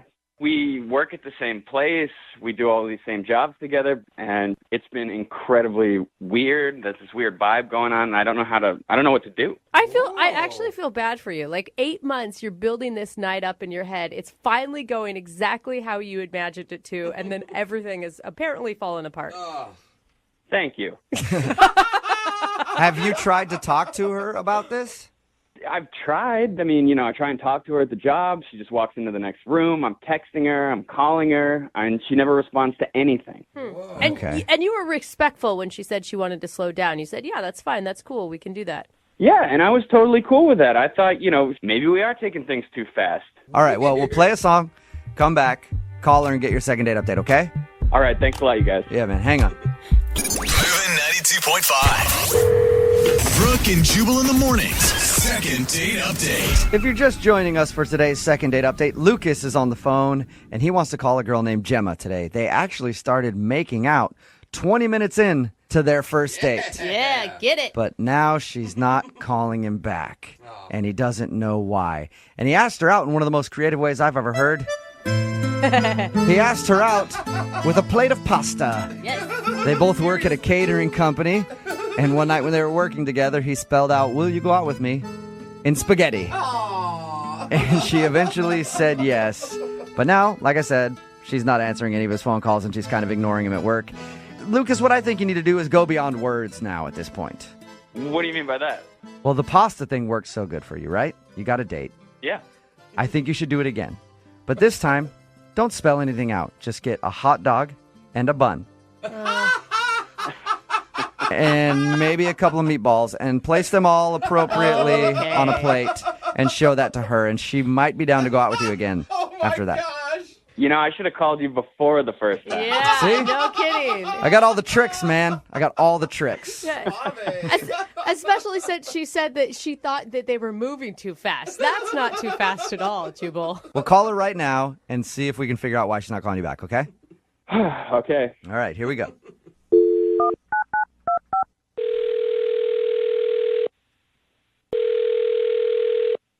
Hello, May I speak to Gemma, please? this is she. Hey, Gemma, how are you? This is Jubal from Brooke and Jubal in the Morning. Okay. You work in catering, so I'm guessing you're not up early in the morning.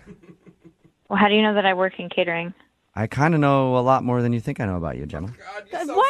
Why do you do it like that? Okay, that's super creepy. And who are those people that are in the background? That's Brooke. Why is that weird guy laughing? That's Jose, the laughing guy. And then there's me. My name is Jubal, and this is Brooke and Jubal in the Morning. It's a radio show.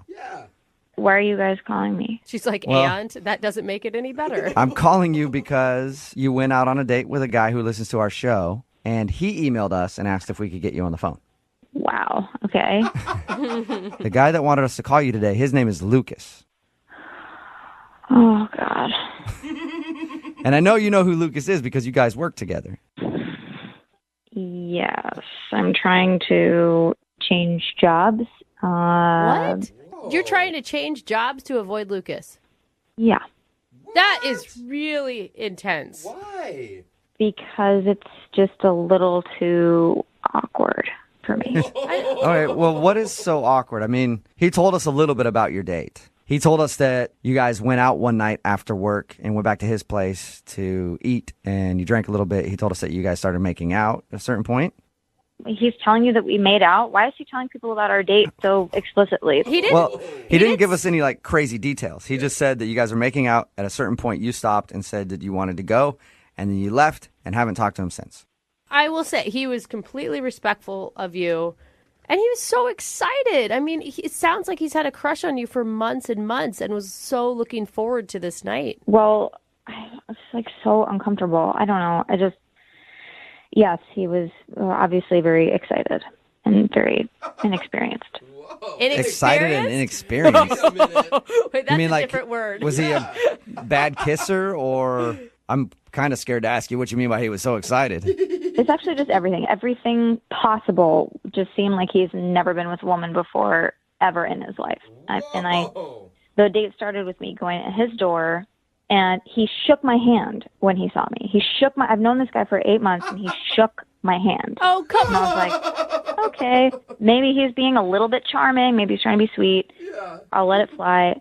And then we walked in, and he had like already opened wine that he was totally open about it. He was like, yeah, I got it from the catering gig. I mean, so he essentially stole wine, but it was already open from being poured at the catering event that we were just at. Okay. So he's cutting corners on your date. Yeah, I mean, this is a first date, and he wanted to impress me, and he impressed me by opened, aired out, used wine. But you still made out with him.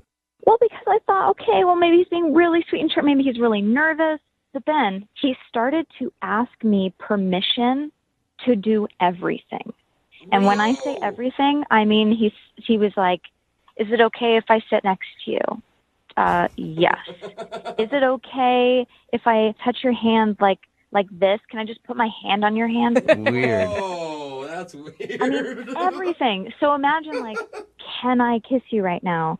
Can I kiss you with tongue right now? Is that okay? That's so awkward. And I was All right, like, no. So awkward. I've heard people do the "can I kiss you" thing, and I know some girls have a split reaction. That some girls are like, just go for it. Some girls are like, I like it when they ask. Did he really ask you, "Can I kiss you with tongue"?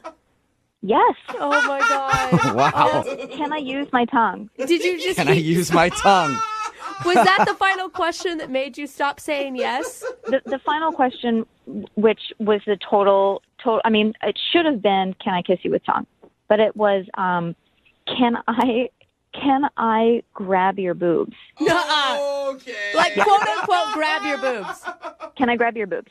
That's not like, ooh, let me see them, boob. Nothing like cool, dirty. It was like, can I grab your boobs?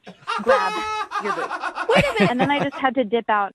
I mean, it was so terrible. I can understand how that would be awkward to ask everything. The most. Can I ask you something? Sure. Yeah, I just need your permission. Is it okay if I let you know that Don't even. Is it okay if I let you know that he's on the other line listening right now and wants to talk to you? Are you me right now? No, I'm not. Lucas? Gemma, Oh my God. I didn't ask you permission to do every single little thing. I mean, you're going a little overboard here. Really? Yeah. Listen, you don't Lucas, just want to it was dive in. everything. You know, want to make sure that you're okay with things. No, Lucas. If you were to ask me one time, can I kiss you right now? That can be still sexy, but it's not sexy when you ask about everything. I mean, you were asking about sitting next to me, holding my hand, topics of conversation. I was trying to take it slow. I didn't want to put you off or make you feel Slow? uncomfortable No. or anything. Look, if there's anything that we get from this really inappropriate and awkward phone call right now on a radio show, it's that you should never ever do that again. Well, how do I know if it's okay to touch your boob if I don't ask you? Oh, sweet. I can't even believe you're asking me that question. No man has to ask that question. You guys, stop dogging on Lucas so much. He's trying to be respectful of you, Gemma. You know? He should stop trying. I get that he's trying to be respectful, but at a certain point, he needs to pick up on the cue that it's just not working. Hey, if I remember correctly from that night, you were saying yes to a lot of things. Good point. I only said yes because I had already consumed nearly that entire bottle of the open aired out wine that you stole from the catering company, and I was too lit. Oh, and that's a responsible way to behave on a first date? I'm not saying that I was trying to be responsible.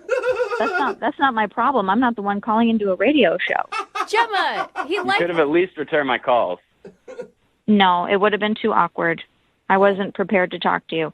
Gemma, he liked you for 8 months. You're telling me in that entire time that you guys worked together, you didn't have any feelings towards him. And you have a wonderful personality. You're sweet, but as soon as you were alone with me, it was like the worst date I've ever been. Oh, man. That is harsh, man. He didn't do anything wrong. He was just awkward, for God's sake. She's honest. But imagine like a woman's spark is lit by somebody being manly. At least that's how mine is. And as soon as somebody starts acting like a 12-year-old, I can't do it. Well, you know what you like, I guess. Wow. I wish I never grabbed your boob on that date. I wish you had just asked it. I wish you had just grabbed it. Yeah, well, I think we have a little different memory of that night because you were pretty turned on when I was doing it. Oh, maybe the wine kicked in. I think we definitely have a different memory of that night. Well, Gemma, I would like to ask you a question. Oh, God. Gemma, is it okay if I ask you if you go out on a second date with Lucas because we will pay for it? You know what? No, I got to say no. I'm so sorry. You know, Lucas, I wish you all of the best. I really, really do. I think you're very sweet. My recommendation for you is that you never, just do not ask questions like that again. Just go ahead and go for it. Find that self-confidence within yourself and move forward. Oh my God, it's like You sound like a motivational speaker. It's awesome. Listen, there are plenty of girls that want me, all right? I don't need you. I don't need anything like that. So, I hope, have a great one. You're right, Lucas. There are plenty of girls out there who want you. Just ask them. I'm sure they're out there. Brooke and Jubal in the morning. Would you mind if I kiss you with tongue this time? It's Brooke and Jubal in the morning talking about today's second date update. Lucas wanted to call Gemma, and we got her on the phone and found out why she wasn't calling him back. It's because he asked permission for everything and even uttered those words, "Can I kiss you with tongue?" She was not into that.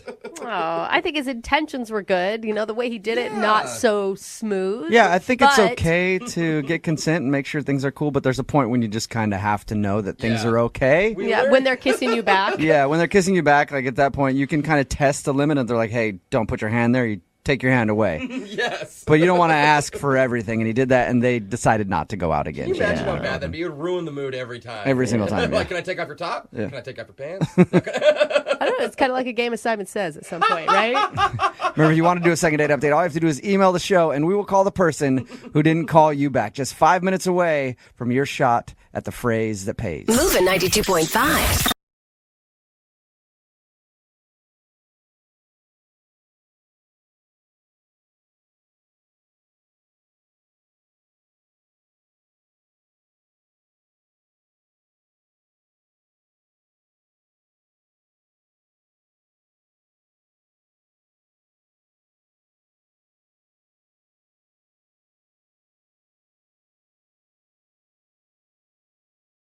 Are you single and feeling out of the loop? Put away that mouse and get out of the house. Join In the Loop, Seattle's brand new activities club just for singles. Go to intheloopsingles.com today. Moving 92.5. Brooke and Jubal's second date update. The girl on the phone for a second date update today thinks she's not getting a call back from this guy because of a strange hobby that she has. What? It's not even that strange. I don't think so, at least. Carol, how are you? Hey, how are you? Yeah, I'm all right. Thank you for asking. So your email said that you think that what's the guy's name that you want to call today? Jason. Jason. It says that you think Jason isn't calling you back because you have a weird hobby. Yeah. Well, that's what I'm thinking. Is she like an extreme knitter or something? Why don't you tell everybody what this hobby is, and then we'll judge and see if we think it's strange. Okay, it's called joggling. Joggling? Never heard of it. Wait, Yeah. like Joggling? Uh-huh. Joggling. It's where people juggle and jog at the same time. I've heard of this. Like, there's always somebody in a race that's like joggling. Really? Yeah. Is this a joke or are you being serious? I feel like I'm getting No, it's not a joke at all. joggling, like you run and juggle at the same time. Yeah, you jog. Everybody's mind is blown. I read your email and I was like, because I'd heard of it before. I've never heard of it. And I was like, doesn't seem like a big turnoff to me if there's a girl who's into joggling. I actually might think it's kind of interesting. That is some talent. Thank you. So apparently you're a weirdo, Carol, because you like to joggle. How long have you been joggling? About a year, almost a year. Oh my God, the name is just so funny. It like, really is. I'm actually kind of impressed because I can't even juggle standing still. Yeah, right? And why do you think this guy isn't calling you back because you like to run and juggle at the same time? I don't know. It just seemed like the second I brought it up, he just got really weird. How? I don't know. He just like looked at the bartender, and then he wasn't really asking me that many questions. It was just awkward. He's like, whoa, check, please. I'm not going out with you, you circus freak. Did you explain to him what joggling was? Like, I've never heard of it. Maybe he was thinking it was something totally different, you know? Yeah, of course. I mean, he didn't know what it was, so I was trying to explain it to him, so, to kind of make it sound more normal, like, well, jogging's kind of boring, so it makes it really interesting, and so it's kind of like, you can use 3 balls, you can use 4, and then I kept telling more about it, and he was just getting weirder, and I'm like, no, it's really fun, seriously. It's really legit and fun. How long did you spend harping on joggling? I mean, 10 minutes max. Oh, my gosh. That sounds like a long time. She's All right, joggling maybe I so can no understand a little bit why he might be turned off. If you spent this much time talking about it, like, whoa, it's not a hobby. Like, joggling is a way of life for this girl, and I don't know if I fit into that. It wasn't that bad. Okay. So where'd you meet this guy? We met because I work at a restaurant. I'm a waitress, and he was in for dinner with his buddies, and he was just super cool. I mean, normally I think it's kind of lame when guys, try to flirt with me or hit on me or whatever, or like sometimes they'll actually write their phone number on the bill, and I'm like, right, like I'm going to call you. Yeah. He was just really sweet and charming, and Maybe the problem is you didn't juggle while you're taking orders at the table. That would have been cool. Then you would have known going into it that he's going on a date with a juggler. yeah, I know. So everything on the date was going really great until the joggling topic came up. Yeah, I mean, as far as I know, we just seem to be having fun, like just really having a great time. And did you ask him point blank, does it weird you out that I'm a joggler? No, I didn't ask him. But even when I tried to change the subject, he just still, I don't know, there's something changed. All right. And how did your date end? He just walked me to a cab. He got a cab for me. And, I was wondering if he was going to kiss me, but then he didn't even give me a hug. You should have just stopped him and I don't need the cab. Then pulled out your juggling balls, started juggling, and ran off. That's how you should have left the date. I know. And you know what? It was also really awkward when I got into the cab because I had scooted over because I thought he was going to get in, and then he just shut the door. Oh, That is awkward. Even the cab driver's like, oh. It was just so embarrassing. Yeah, that is embarrassing. You slide over like, hop on in, big boy. Okay, see you later. Bye. Yeah, bye. That's what I meant. You know, and then the whole drive home, I was like, was it the joggling thing? So that's really weird, though. I can't think that the reason he's not calling you back is because of joggling. That doesn't sound like something that would be a huge turnoff for somebody. You know, it's just the only thing I can think of. Okay. And how many times have you tried to get a hold of him since your date? I've texted him twice. I texted him once to say thank you, and he responded, but he didn't ask me out. He was just like, no problem, or, you know. Yeah. And then I texted him again a couple of days later and was like, something about the weekend, like, hope you have fun plans for the weekend or something, and he didn't even respond to that. Okay. Well, we'll play a song, come back, call him, and get your second date update, all right? Okay. Okay, hang on. Moving 92.5. Brooke and Jubal in the mornings. Second date update. You know what? I'm actually pissed off. Yeah? Yeah, today's second date update has made me angry. Why is that? Because Carol is on the phone with us, and Carol went out with a guy named Jason. She thinks that Jason isn't calling her back because during the date, she revealed that she has a hobby of joggling. That's running and juggling at the same time. So awesome. And not a lot of people know this about me, but I juggle. Yeah. Yeah, I'm good at it. I like juggling. I've been juggling since I was like 12. Really? All right? And I'm tired of people judging us jugglers. Whoa. You, America, all right? If you have a problem with people who juggle, I'm tired of being treated like a second-class citizen because I enjoy throwing 3 to 4, maybe even 5 sometimes, balls in the air for people's amusement. You have okay? finally I'm found tired your of it. cause. You rebels. It's taken a lifetime, but Carol, I've got your back on this, okay? If this guy is judging you for juggling, I want your permission that I can let him have it. That I can just release fury on him. Thank you. You're welcome. You have my permission. dude, I'm just sick and tired of it. there's nothing scarier than an angry juggler. Exactly. He doesn't know who he's messing with. All right, Carol. You ready to give him a call? Yeah. If it turns out that this is really why he doesn't want to hang out with you because he thinks you're weird, you're not going to care, right? It's just such a bummer because he just seems cool, and it would just be stupid for him not, to hold Oh, his it'd be a huge mistake. Trust me, because I will ruin his life. I love you. All right, I'm going to call him right now and get your second date update, okay? Awesome. All right.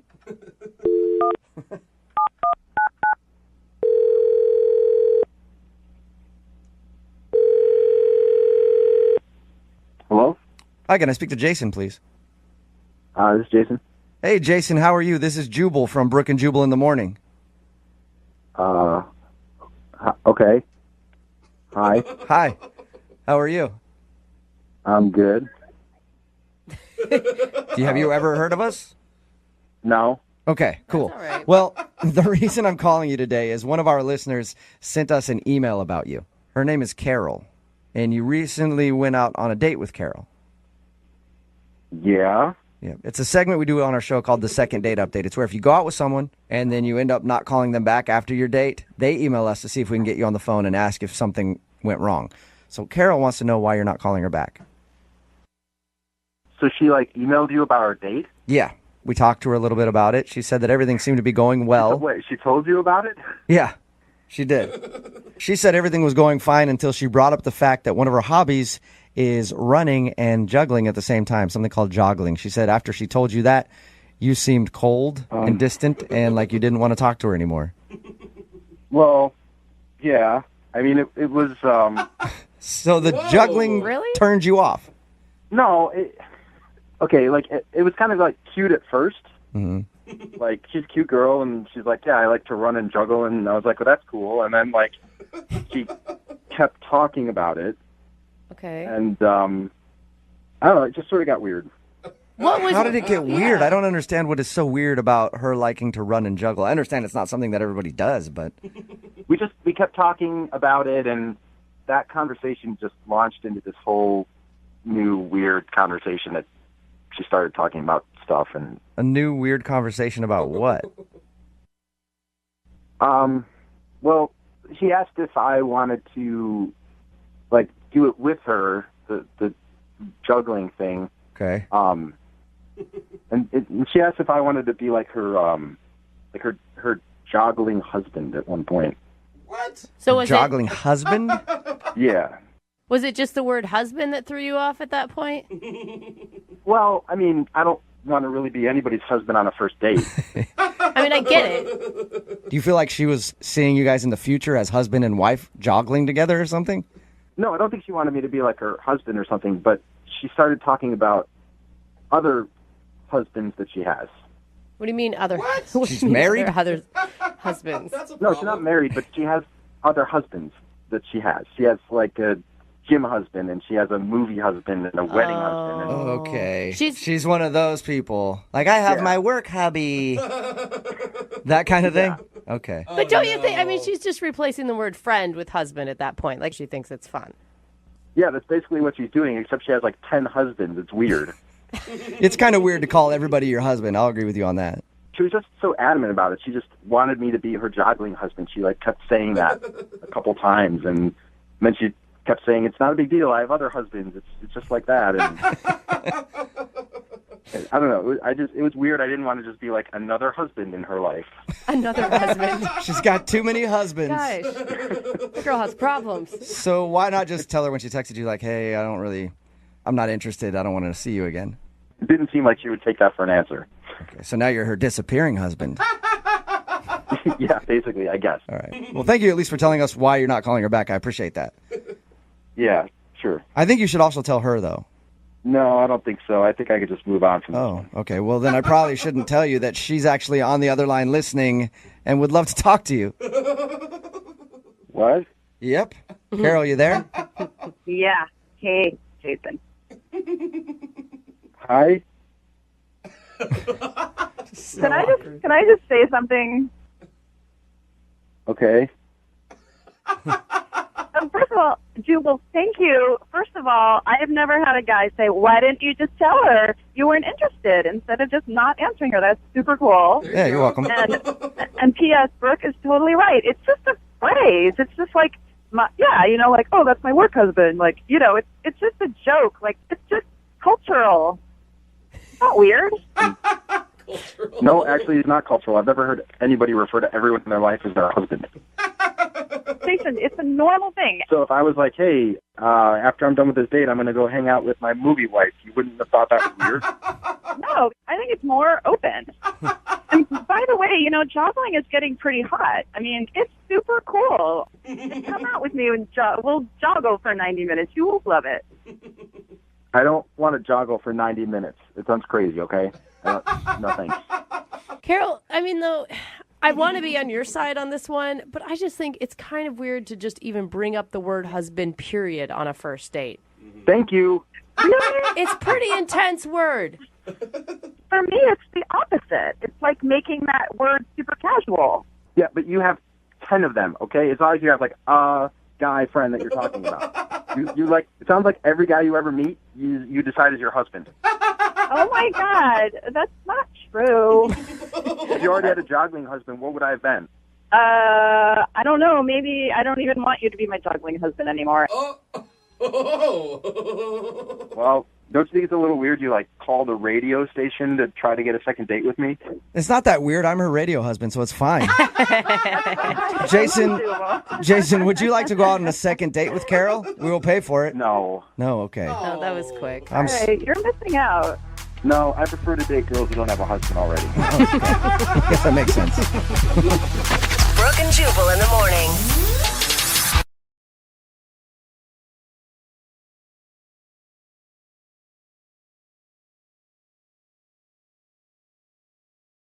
Are you single and feeling out of the loop? Put away that mouse and get out of the house. Join In the Loop, Seattle's brand new activities club just for singles. Go to intheloopsingles.com today. Moving 92.5. Brooke and Jubal's second date update. Here's a question for everybody in the room. Is it creepy to go take pictures of girls and then ask them out on a date? Yes. How are you even asking that? Not maybe. There's no maybe involved I think in that. that's a great way to do it. And that's how John, who's on the phone for a second date update today, got his date, just taking some pictures and then asked a girl out. And she said yes. John, I think you and I need to hang out occasionally. No. Seems like our dating styles are similar. But hold on, you're making me sound as creepy as you are, and that's not how this is at all. What are you talking about? Your email said that you were taking some pictures and then you asked a girl out on a date. Right, but you're doing it probably in a trench coat, sitting in the corner on your phone. I'm a professional wedding photographer. That Whatever. makes sense. Tomato. It's your job. So Who it's cares? It's a little bit different. You were still taking pictures of her and asked her out. Yeah. I hope it wasn't the bride. No. It was one of the bridesmaids. Okay. That's actually, I mean, thinking about it, so you're a wedding photographer, and the girl that you want to call today, that's where you met her, was at one of the weddings that you were shooting? Exactly. Okay. That's actually a good job, because you're there, you're taking pictures, a lot of single girls, a lot of sad girls, because they're not getting married. Perfect opportunity to pounce. I John. have dated a lot of photographers, and there is something sexy about a man with a camera in his hand. Well, first of all, thank you, but I have never done this before. It's never happened. I try and be professional when I do it, but this one was just kind of different. Okay. What was different about her? She was just so cool. Her name was Casey, and like I said, I always try and be professional, but while the family was trying to figure out what picture they wanted next, and they were trying to get one of the grandparents and getting everybody together, she and I were just kind of chatting, and I wasn't hitting on her. We were just kind of talking about things, and she was just really, really fun. So when did you ask her out? At the end of the wedding, or? Yeah, it was at the very end. But the thing is, I was packing up my equipment, and everything was kind of shutting down, and she came over to say goodbye, and since she approached me, I kind of took a deep breath, and I said, I don't know if this is okay or appropriate, but I would really love to grab dinner with you. And That's awesome. she said definitely, and we exchanged phone numbers, and it seemed great. Okay. It turns out that it's actually just a big ploy for the bride to get a discount on her photos. How did dinner go? Well, that's the issue. So we talked about it that night and kind of said, well, how about next Saturday? And she said, sure. And I said, I'll text you a time and a place. So you actually made plans to meet up at the wedding? Yeah. I mean, we picked the day. We just didn't pick the place because I didn't know where I was going to be coming from. I had some stuff to do during the day, but I texted her on Friday and said, hey, this restaurant at this time, I can't wait to see you. And the thing is, she didn't text back, but I thought maybe she was busy or doing something. So I actually went to the restaurant the next day, and she never showed up. Okay, so she stood you up. That's weird. Sort of. Yeah. Were you guys texting beforehand at all, or you just were waiting? No, because I was just trying to be casual about it, and I didn't want to start all this stuff like a high school girl and be like, hey, what are you thinking about? Yeah. I thought I'd wait until Saturday night and go from there. Okay, and when she didn't show up to the restaurant, did you try to get a hold of her then? Like, hey, I thought we made plans?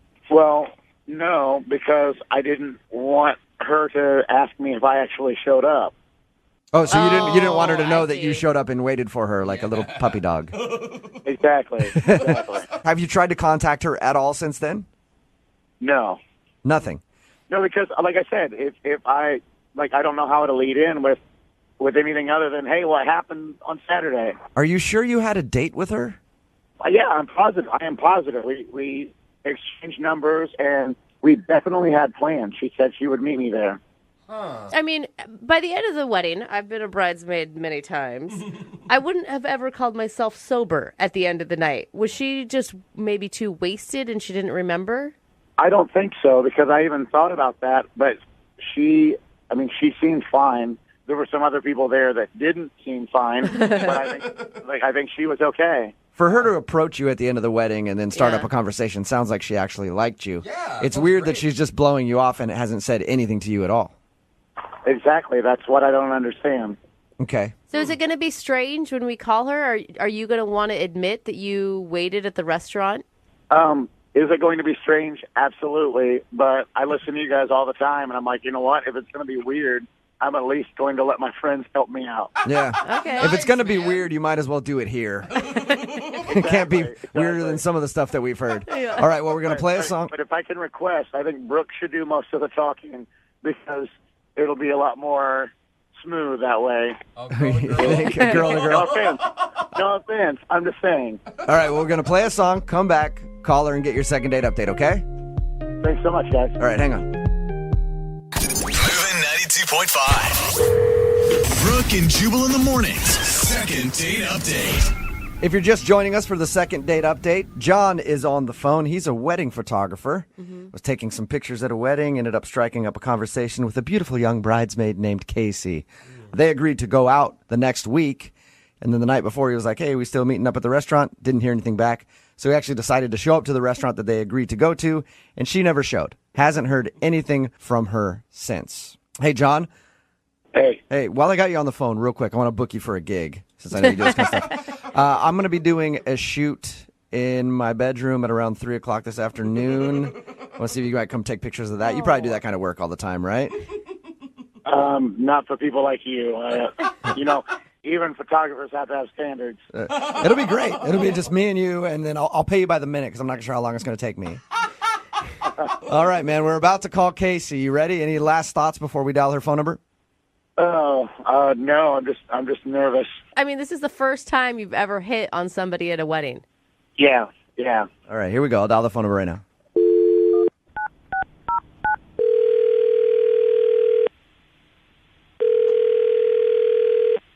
Hello? Hi, is Casey there? This is Casey. Hey, Casey, how are you? This is Jubal from Brooke and Jubal in the morning. From the radio? Yes, sir. From the radio. How you doing? No, it's not. Yes. That would be Yeah, it awesome is. if it wasn't. Listen to all these. Look, that's Brooke. That's Jose laughing over there. Casey, it really And this is me. Oh, this is weird. Okay, hi. You're the one that made it weird by not believing it was me. Any idea why I'm calling you? Not a clue. You recently scheduled a date with a guy named John, who you met at your friend's wedding. He was taking pictures of it. Yeah. Yeah, John emailed us and told us all about meeting you. Said you guys had a date scheduled for a Saturday at a restaurant, and you never showed up. Oh my God. Is there any particular reason why you blew him off? It just wasn't what I thought. How do you know the date wasn't what you thought if you didn't go? Not the date so much as the situation wasn't what I thought. Do you mean like he wasn't even paid to be a photographer at your friend's wedding? He was just some creep who showed up taking pictures? No, like he was a photographer, yes. Oh, damn. I had made that up in my head. It was going to be so much better. No, he was the photographer at my friend's wedding, yes. Okay. Did you not understand that he was like hitting on you and it was going to be a date? No, he did ask me out, and I did say yes. Okay, so you wanted to go out with him. I did at the time, yes.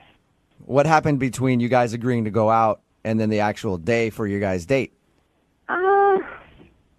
So after he asked me out, I was telling a few of my friends at the wedding that the photographer had asked me out. Yeah.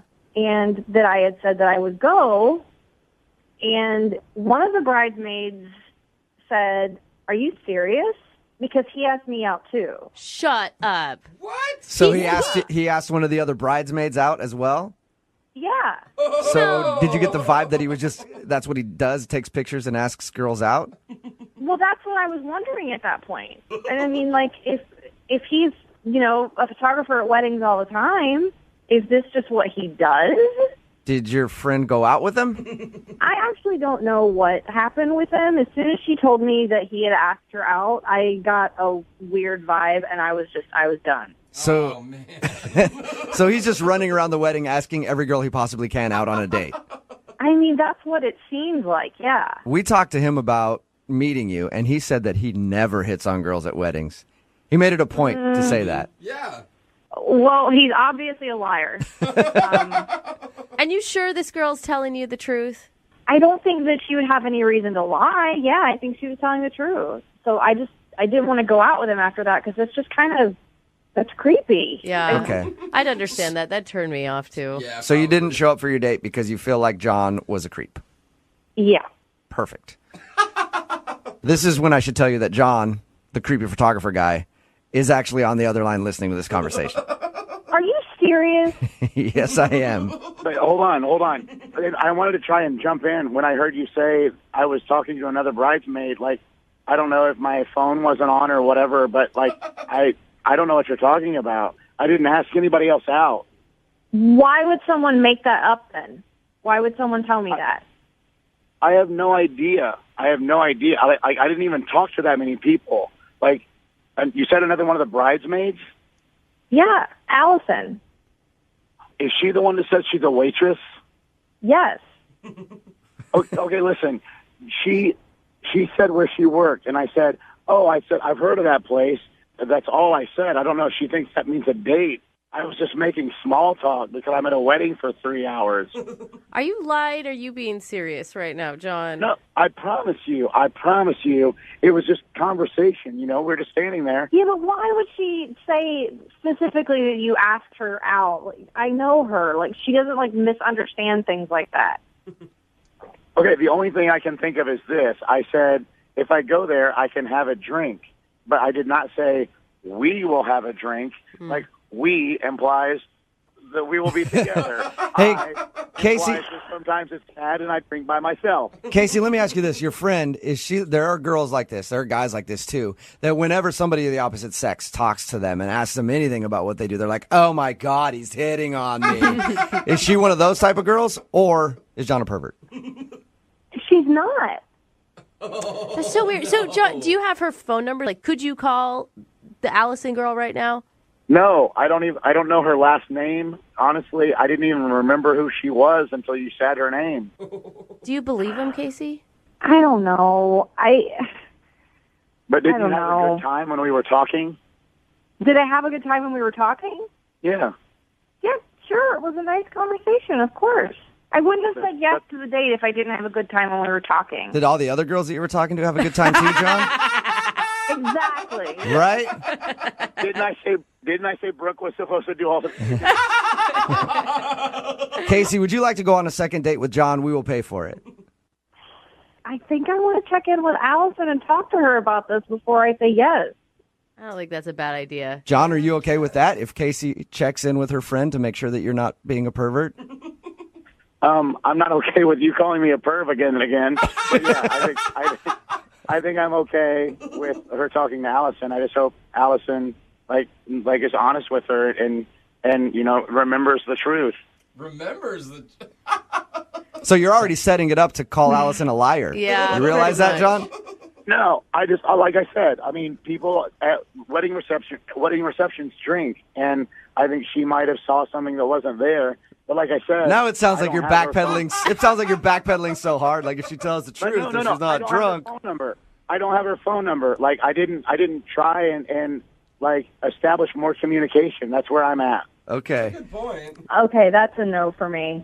John, Oh. It sounds like you're trying to cover up a lie or you're trying to, cover your ass. I mean, it's a no. Oh my gosh, John, you just talked yourself out of a date. Yeah. What happened, buddy? Casey, I'm telling you, if we sat and talked, we would have a good time. And I felt something when we were talking before, and I promise you, I would love to get to know you better and not anyone else. No. But I really don't think you need to talk to Allison about it. Yeah, of course not. Because you asked Allison out. Oh my gosh, own it, John. No, it's not that. I'm telling you, I think she saw what she wanted to see, and it wasn't there. Yeah, sure, John. Wasn't there because she said no when you asked her out. She didn't say no. Oh, so she said yes, John? No, she didn't say anything. There was no question. Yeah. There was no question involved. Oh, poor John. Brooke and Jubal in the morning.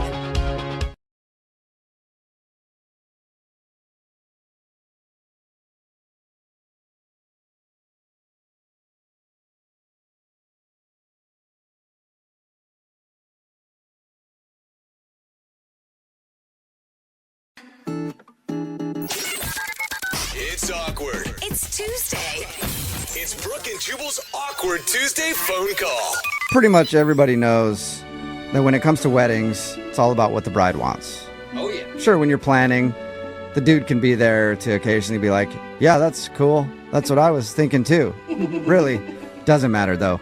it's kind of what she wants. And Natalie is on the phone today, and she needs to make an Awkward Tuesday phone call to her fiance because she wants something very particular and non-traditional at her wedding, and she needs to discuss it with him. What's up, Natalie? How are you? I'm good. How are you? Well, Not first, too bad. congratulations. Thank you. Yeah, when's the big day? In a month. Oh my gosh. If you make it past this Awkward Tuesday phone call. Yeah. That bad, huh, Natalie? It's definitely different. Huh. How has the wedding planning been so far with your fiance? It's been good. I mean, I'm just so excited because he's just the best guy, and we're so in love, and I'm amazed that this is, like, working out for me. It really is. All right. That's a good attitude. So why don't you tell us why you need to make an Awkward Tuesday phone call today? So everybody is big into the photographer on their wedding day and recording everything and, videoing everything about the wedding and everything. But I feel like the wedding night is a very, very important aspect of the whole day. You mean like the reception? No, I mean like after that. Oh. When the wedding night, the consummation? Oh, Yeah. that's what you're talking about. When the party shuts down and you open up. That is a very good way to describe Yeah. it. Now I get it. Exactly. Okay. So I really would like to record that part of the day as well. Shut up. You want to record you and your fiance doing it after you become husband and wife? Yeah.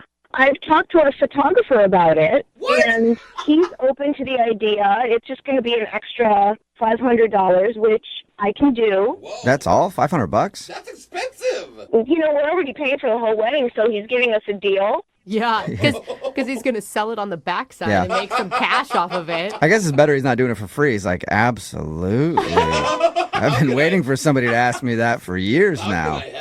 I saw an article about it on Facebook, and it was so interesting because it really makes a lot of sense. Wait, if you think about it. Are you guys virgins and this will be the first time you're doing it? No. But it'll be the first time we're doing it as husband and wife. Mm-hmm. It'll be our intimacy and our chemistry is at like the peak of amazingness. I'm in the best shape I've ever been in, of course, because I want to look amazing. You know what I mean? Yeah, if it was a few months ago before you were engaged, you'd probably be like, no, I don't want anybody taking pictures of that. Well, you know what I mean? It's just like everything is just going to be at an all-time high. And I want to be able to look back on it because, our bodies are going to change. Our intimacy level is going to, change. Our chemistry is going to, you know what I mean? So why not capture this? I guess. Never thought about this. So here's the thing, though. Like, I've been married. I had a wedding, and it was the most amazing day of my life, and we had a great night. However, you're really tired after your wedding day. So I wouldn't give it, like, your wedding night being your A-plus performance. I'm just going to break it to you like that piece. Like, anyone who I've ever talked to, like, that is not the best night in terms of sex that they've ever had because it's an exhausting day. Yeah. And you've been drinking a lot. Well, you know what, though? It doesn't matter. Like, I just want it to be real. I want it to be our time. It's going to be our first time as husband and wife. And however it is, I just want it to be captured in photos. Yeah, plus if you have a camera crew there, you might perform better. Well, if you have an audience, usually you get up for the game. That's true. That would be some motivation. And, and plus, the photographer, he's a professional. He knows how to do the lighting. He knows how to do the angles. Okay. You want to call your soon-to-be husband and run this idea by him? Yeah, because I have not brought it up to him as of yet. Have you guys ever done any sort of like exhibitionist style stuff or taken pictures of yourself already? Like, are you into kind of kinky stuff? I mean, we do fun, like, role play things, but we don't do video stuff, or we haven't, no. How do you think he's going to react? He seemed like the type of person that would be down to have a photographer take pictures of him in his most... Intimate? Yeah. Vulnerable? Vulnerable position? That's what I was going to say. Vulnerable. I don't think it's going to be an easy sell at all. That's why I've come to you guys to help me. Give me some advice. How should I approach it? Are you sure you want to do this? Because, like, the pressure of that on top of every other piece of pressure that goes into, like, doing it on your wedding night, just seems like that could be not performance enhancing, I'll say. You can always find reasons to not do it. I mean, it seems like the deck is stacked against it. You can find tons of reasons to not do anything, you know? But I feel like it just would be a really important recording of our journey together. Okay. And is your fiance the type of dude that's like, I don't want another dude seeing my lady naked, or I don't want another dude seeing me naked? You know, one of those weirdos. I mean, seeing as a photographer is a professional, and it's not like he's doing it for his jollies. Like, he's charging us $500 extra for this. Yeah. I would hope that my fiance would just see him in that light. He's in that role. He's not just some dude that's, you know. Yeah, in the corner. Yeah, it's a business transaction. Yeah. It's not going to be a peephole. It's not a peephole, obviously. I just need some advice on how to approach this. Okay, well, we'll play a song, and then we'll come back, see if we can give you some advice, and then you can make your Awkward Tuesday phone call, all right? Okay. You so precious. It's awkward. It's Tuesday. It's Brooke and Jubal's Awkward Tuesday phone call. Right in the middle of an Awkward Tuesday phone call. You know, most of the time we help our audience out by doing Awkward Tuesday phone calls or second date updates, things like that aren't really that personal. And this is one instance where I'd like to offer Natalie, who's on the phone right now for an Awkward Tuesday phone call, I'd like to offer her my services. Oh, God. I would gladly come to your wedding on your wedding day and do the job for you that you want done, Natalie. Free of charge, as a matter of fact. Oh, shocking. Yeah. Well, that is very magnanimous of you, and I'm going to have to respectfully decline. Yeah, you Thank sure? you. That was the best idea you've had so far. If you're just tuning in, Natalie is about to call her fiance because she decided that she wants to have some photos taken of them on the wedding night. Not at the reception, after the wedding night. You know, when you make everything official. Mm-hmm. Because she saw the idea on Facebook, thought it was a good idea, but she's not sure how he's going to react. Natalie, are you ready to call him? Well, are you giving me advice? I don't know, because I'm trying to think of a good way to pose this to him. I think I feel like if someone propositioned me, the first thing that would come to my head is all my insecurities about my body. Right. So I think before you actually pose the question, you really need to hype him up and make him feel like he is the hottest man alive. He does look really good now because we've both been working out. Right. And it's something that you always want to remember as his bride, how hot your man was the night that you guys got married. Okay. I didn't ask you before, are you going to share these pictures with other people? Oh, God, I hope not. No. Because he might be thinking that you want to put them on display for people. Make them into thank you cards for all your wedding gifts. Christmas cards. Yeah. Let him know that it's Not just... on display at all. I mean, between us, just like maybe if I'm having a glass of wine with my sister, but nobody else. Do not say that. Don't tell him. Do not say that. And your sister sister does part. not want to see that, okay? Okay. Yeah. Even if you're planning on doing that, don't tell him the sister part. Just tell him that you want to keep it for you guys. No, yes. I Okay. would not. Okay. All right, well, I'm going to dial his phone number right now, and then you can make your Awkward Tuesday phone call. Here we go.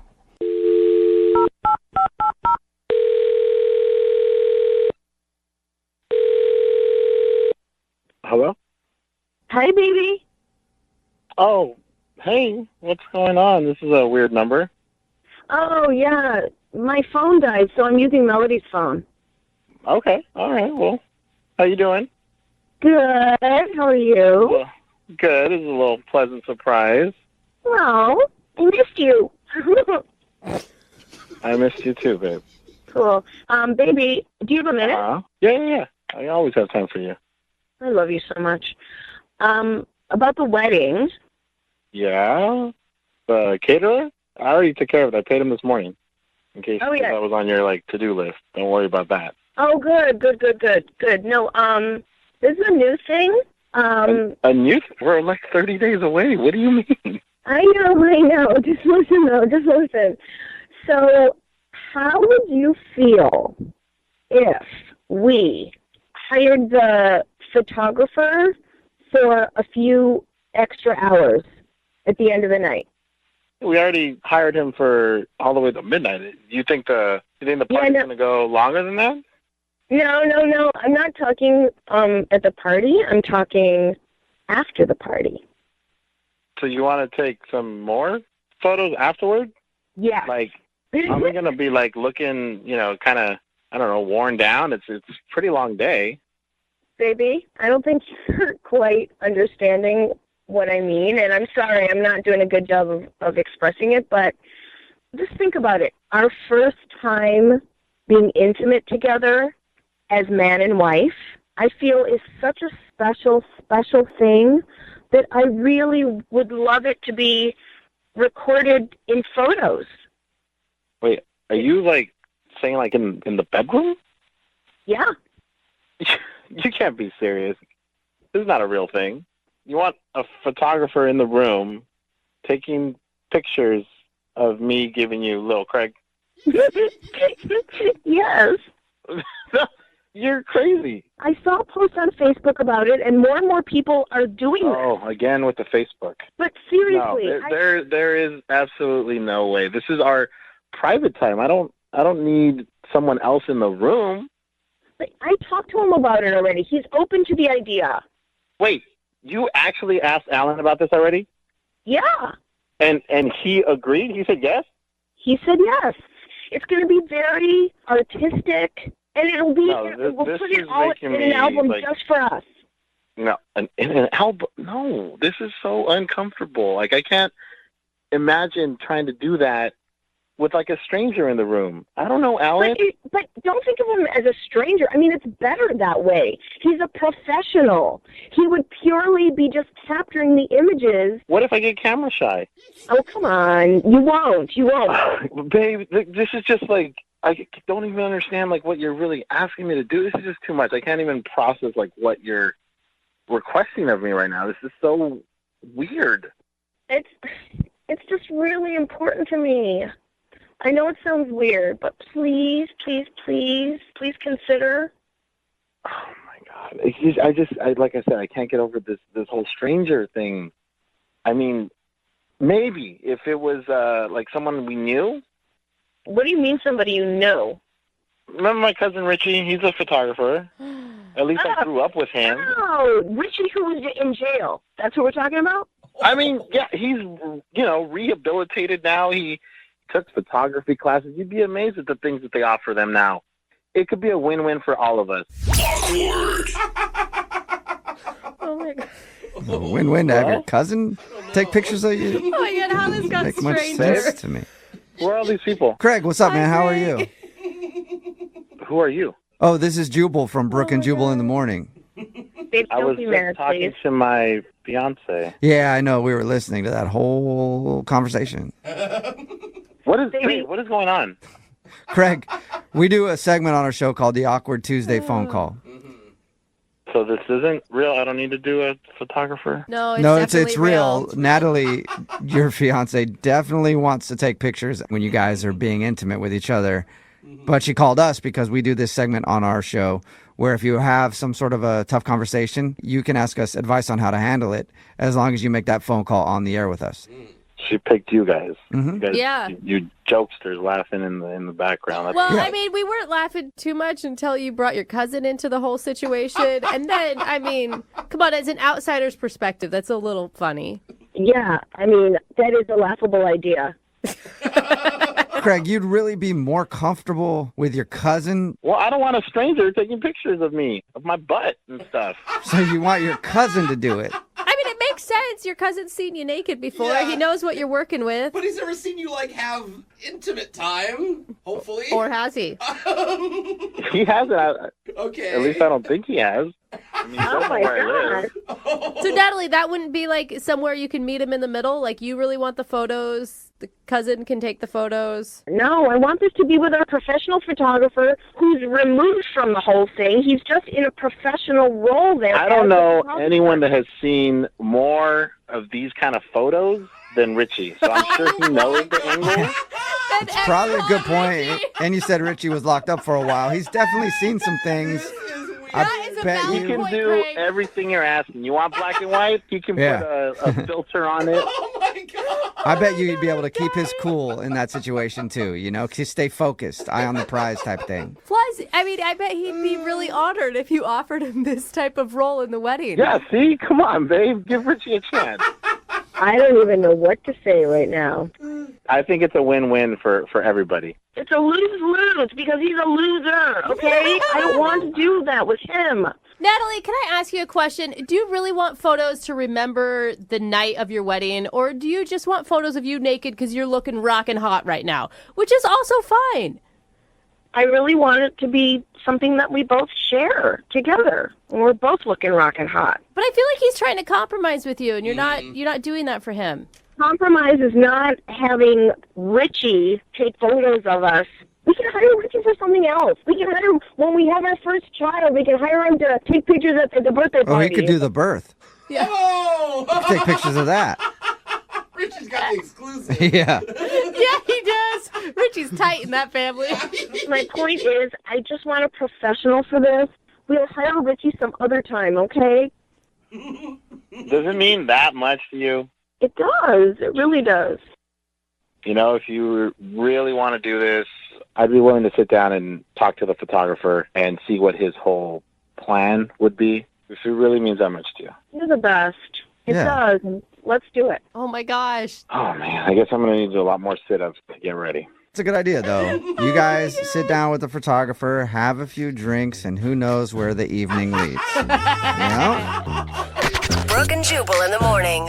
A lot of wannabe photographers texting in, offering the couple from today's Awkward Tuesday phone call their business. It's Brooke and Jubal in the morning talking about today's Awkward Tuesday phone call. If you missed it, Natalie is getting married in less than a month, and recently she saw an article on Facebook about hiring a photographer to document the wedding night when they consummate the marriage. After everything's over and you go back to your room and you do what married people do, people are now photographing that, I guess, and she liked the idea and she wanted to run it by her fiance and needed our advice on how to do that. When she called her fiance, he said he was not comfortable with a stranger photographing them.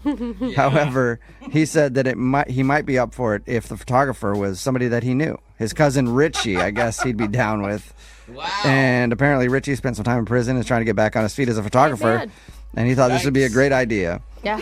Natalie didn't want Richie involved in that moment and said it was really important to her and she wanted it done professionally. Ultimately, Craig, her fiance, agreed to meet with their wedding photographer to discuss all the details. Oh, my God. You know the pictures are just going to be them two sleeping on the bed, right? Yeah. Yeah. I mean, that's a long day. Remember, if you want to do an Awkward Tuesday phone call, all you have to do is email the show. We'll give you some advice as long as you make a very awkward phone call in exchange. Move at 92.5.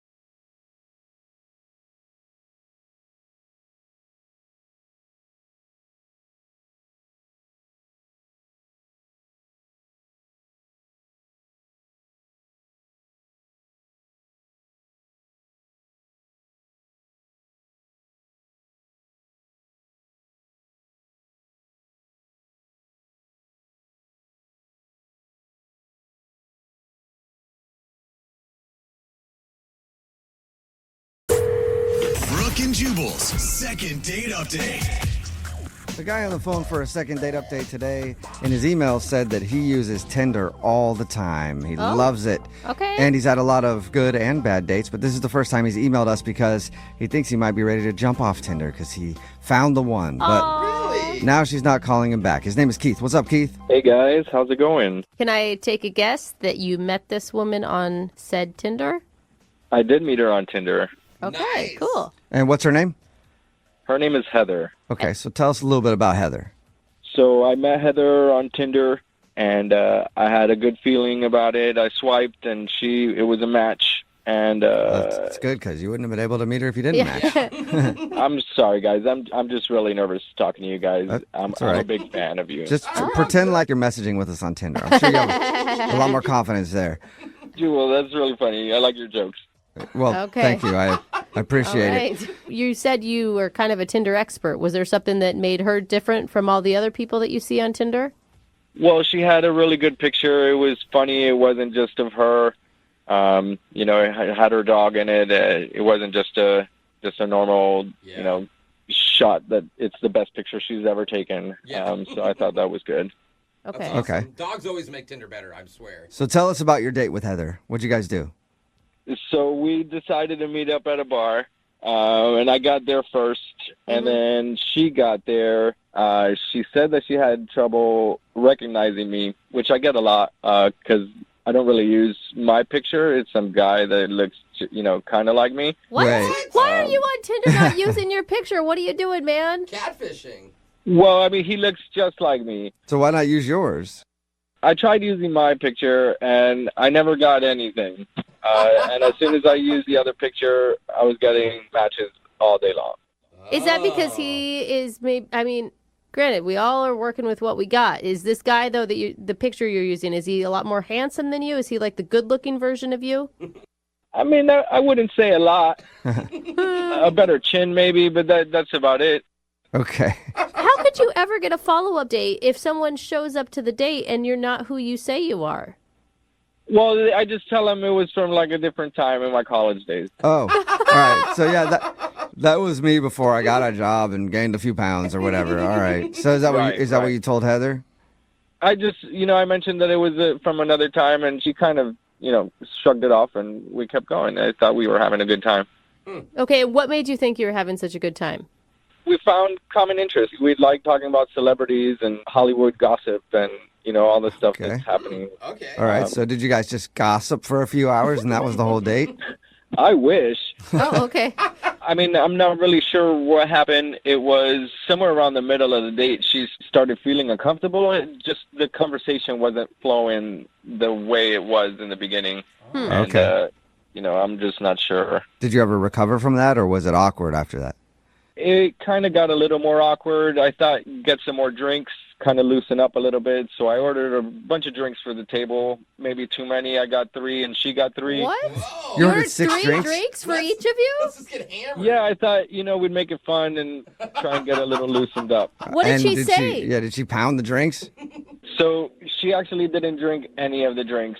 And I'm sitting there, I'm like, I ordered all these drinks for us, and I'm not going to be able to drink them. And, yeah, she kind of just said that her friend texted her. I'm not really sure. Yeah. Okay. I'll tell you, if I was in her situation, I would feel like you were trying to get me hammered so that, I would sleep with you. Oh, well, I mean, not necessarily. Not necessarily. Whatever happens, but that's not, it's not my intention. All right. So did she just leave and cut the date short? Yeah, she said, I got a text from my friend. She needs my help, and I'm going to get out of here. But I never really saw her look at her phone or anything. Okay. So, She didn't even pick up her phone at all. Just, I got a text. I know I can feel it in my pocket. It's from my friend. I have to go. Yeah. How many times have you tried to get a hold of her since that date? Like 4 or 5, but it's only been a few days. Oh, my gosh. I mean, she obviously doesn't want anything to do with you. You think so? Yes! You think it's obvious? You catfished her, then you tried to get her drunk, and then she lied about having an emergency. Nobody has an emergency from a friend. It just doesn't work that way. But we talked a lot about celebrities. What? Oh, well, there you go. So to me, the date went well. Well, we'll play a song and then come back and call her and get your second date update, okay? Can I just say one more thing to you guys? Sure. I got to say, it's an honor and a privilege to be on the air and doing this with you guys. I listen to you all the time. I'm a huge fan, and I love it. I love it. All right. Well, now I hope you get a date. But we'll do it right after this. Hang on. Moving 92.5. Brooke and Jubal in the mornings. Second date update. I really don't understand why Keith isn't getting a call back from his date. Let's recap real quick. Really? He met her on Tinder. He actually catfished her by having a picture of some other dude as his profile. Then they met up and they hung out, and there was a lull in the conversation, so he ordered 6 drinks for the table, all at the same time, 3 for her, 3 for him, in an attempt to get her hammered, so it would lube up the conversation a little bit. And then she said she had to leave because she got a text message from her friend there was an emergency, although she never looked at her phone. So I don't get it. Sounds like a pretty successful date to me. Keith, are you ready to call Heather? Yeah. I really like her, so I hope it's not the profile picture, because I'm a good guy. I mean, it shouldn't matter what I look like. Keith, it sounds like it's all those things combined. Yeah. But one thing that I didn't ask you that I'm really curious about, what did you do with the 6 drinks that you had ordered and nobody drank? Did you finish them yourself? I did. Okay. Oh. She left. I didn't know what else to do. It's perfectly good alcohol. Somebody had a good night. It just wasn't her. Yeah. I didn't drink them all at once, but I did drink them all. I sat there for a while and talk to the people around me, the tables around me. Okay. Some friends. Yeah, so there's one guy with just 6 drinks at his table, at least talking to people. All right. Well, I'm gonna call her right now, Keith. Here we go. Hey, Jubal. When she answers, can you tell her I'm a good guy. I'm really funny, just like you. Sure. Just like I'll you. tell her. He's pretty much like you. Yeah, I mean, pretty you might much. as well start using Jubal's picture for your profile. Go for it, dude. I don't care. All right, here we go.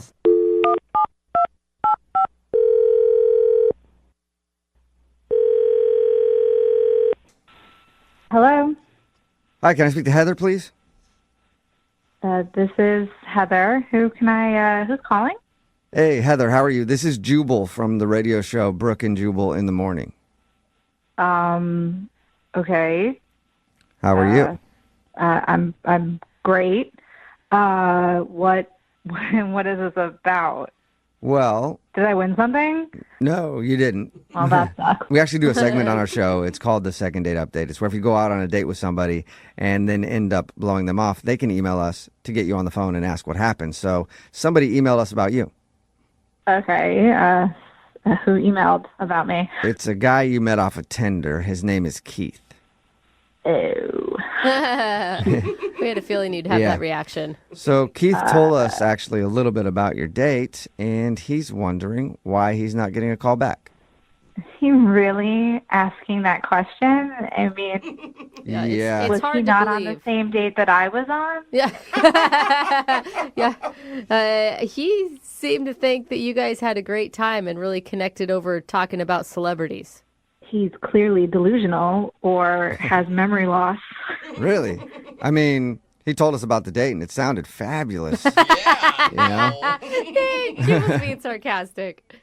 I mean, fabulous or from his point of view, but creepiest from my point of view. I don't. Really? Was it the 6 drinks that he ordered? I mean, if somebody ordered 6 drinks trying to get me drunk, I would say thanks. But then I would also think they were creepy. No, I mean, the drink part, was weird, but like that wasn't even the worst part of Really? the date. And yeah. So I know you guys like said like we talked about celebrities and we did, but I cannot imagine he told you the full story of that conversation because you guys are still like I feel like you're still on Keith's side. All he told us is that you guys bonded over the fact that you're both really into celebrity gossip. That was the extent of that. It sounded innocent from the way he described it. It's not innocent. So yeah, we're like into celebrity. I mean, I'm into celebrity gossip. I read all those magazines and I love like the E! News Network. But when we were speaking about it, he proceeded to pull out his cell phone and started showing me nude pictures of celebrities that he had downloaded, like male and female. Oh, nudes? Like male and female. Yeah. Just any nude celebrity. Yeah. I mean, he's like, yeah, I just search for them, and then when I find them, I download them. He's like, I have this very extensive. I mean, he had like just a folder in his photos of just all naked celebrities. Like there had to be at least 100 photos in there. What? Why would he show you that? Is it like his spank bank type thing, or like what's happening here? I don't know. I did not ask because I was just so weirded out. I didn't want to know the extent of what he does with these photos. I mean, if he's showing them to me, God knows what he's doing with them when he's by himself. Right. And then, like, if that's what he publicly shares, what does he have in private? Yeah. Yeah. Like, if he's very open about that, like, what don't I know? Why? You didn't like it. You didn't like any of them. I wasn't really looking at them. Like, he popped one up, and I was like, so flabbergasted that he's showing me a nude celebrity photo, and then he's like, what? I have so many. He was like, he showed me the folder. He was like scrolling through. I'm like, what is happening right now? Like, am I being punked? Like, is somebody filming this? Like, this can't be happening. Like, this is not something you talk about on a first date. What did you say? I'm not prude, but at the same time, like, I just don't think this is very appropriate to be showing nudes. Like, we're out in public, and it's close quarters too. So I'm sure somebody at a table around us also saw that he had nude photos on his phone. He's showing me. I'm telling you, I don't want to see this, and I'm trying not to be rude, almost trying to change the subject of the conversation. I got to say something, Heather. Hey, Heather, that's Keith. He's actually on the other line listening and wants to talk to you. Sorry. And apparently can't wait. Sorry. What is going on? Like, he's listening? He's on the phone? I have to... Yep. Yeah, Heather. I just wanted to talk to you, and you wouldn't call me back. Because, I mean, were you not on the same date? Like, I was so uncomfortable. Like, Yeah, we barely but I even didn't hugged goodbye. But Like, I basically why gave why you were a you pat on the uncomfortable? shoulder. We were having a good time. What? Why? Kate, did you not hear anything she said? You're like a sicko, dude. Like, why are you carrying around folders with naked celebrities on them? What else am I supposed to do with those photos? I don't know. I mean, you could not search for them on the internet and download them. That's one thing you could do or not do. I mean, you guys have talked to celebrities all the time. I mean, you never wondered what one of them looked like naked? I bet you I can find a picture of them. Name one celebrity. That's a different conversation for a different time, Keith. We're talking about Heather right now and her being creeped out by you. Okay, Heather, you pick a celebrity, and I bet you can find a picture. No, not Why that. would I pick a celebrity? I'm sorry, are you listening to yourself? Like, can you hear yourself speaking? Like, Yeah, this is not normal. This is not a normal conversation you have with someone you're on a first date with. Like, this is... Well, I mean, after you left, I talked to the tables around us, and they like the celebrity pictures. Wait, this is a normal thing that you're sharing with people? This is just out in the open for you in your life?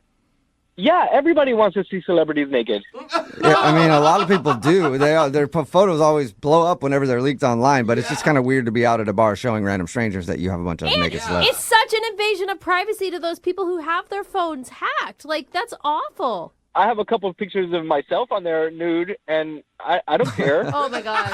Oh, my gosh. Like, that's just the times we're in. Oh, that makes it better. Yeah, Heather, were you ever wondering what Keith looked like nude?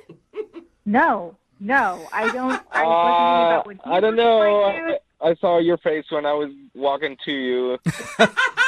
You need the face. I felt like you were shock done dressing me with your eyes. Oh, man. No, that didn't even cross my mind. You weirdo, creepy man. Then why are you looking at me like that? Like what? Like I was creeped out by the fact that this man approaching me looked nothing like his photo on his Tinder profile? What do you mean? That was me. Oh! Okay, are you sure? Because that photo looked more like Ryan Reynolds, and you look more like Schmeagol from The Hobbit. Oh. Nah. I get that I look like Ryan Reynolds all the time. Really? Shut up. Are you really using a Ryan Reynolds picture as your profile? No, it's not Ryan Reynolds. It looks just like me. But is it really Ryan Reynolds, Keith? Like, you guys are funny. We should all hang out. No. We'll get a bunch of drinks and look at pictures of some naked celebrities. Don't do it, guys. Well, first, Heather. I have all of them. Oh, great. First, Heather, I need to ask you, though. Will you go on a second date with Keith? We will pay for it. Oh, my gosh. For all the money in the world, I would not go on another date with Keith. Dude, Heather, I just want to apologize. If we had known what was going on, we wouldn't have even gotten you on the phone. Yeah. For real, Heather? You're going to say no after I buy you all those drinks? Yes, I am saying no. I did not ask for the drinks. You ordered them. So no. That's just being ungrateful. No, she owes come on, you Heather. nothing, Keith. She Why not? owes you absolutely nothing. Why don't you be grateful, Heather, and give Keith another shot? What are you guys saying? Stop it. Brooke, come on. What are you doing? I thought you were on my side. No, I haven't been on your side from actually the very beginning when we found out about the profile picture. You're creepy, dude. Whatever, guys. I got a great personality. I think we should all hang out and, not worry about any of this stuff. Yeah, well, you know what? Then you probably don't feel too bad about not getting another date with Heather. That's cool. I thought Heather was fun, but it seems like she's not too fun. So it's fine. Well, Keith will find you somebody who wants to sit around and look at naked celebrities with you. Text in 78592. Is there anybody out there at all interested in Keith? Yeah, come on, guys. Text in. And if you want to send me some nudes, that's cool. You guys are celebrities. I'll put you in my folder. Done and done, Keith. No way. Brooke and Jubal in the morning. Move at 92.5.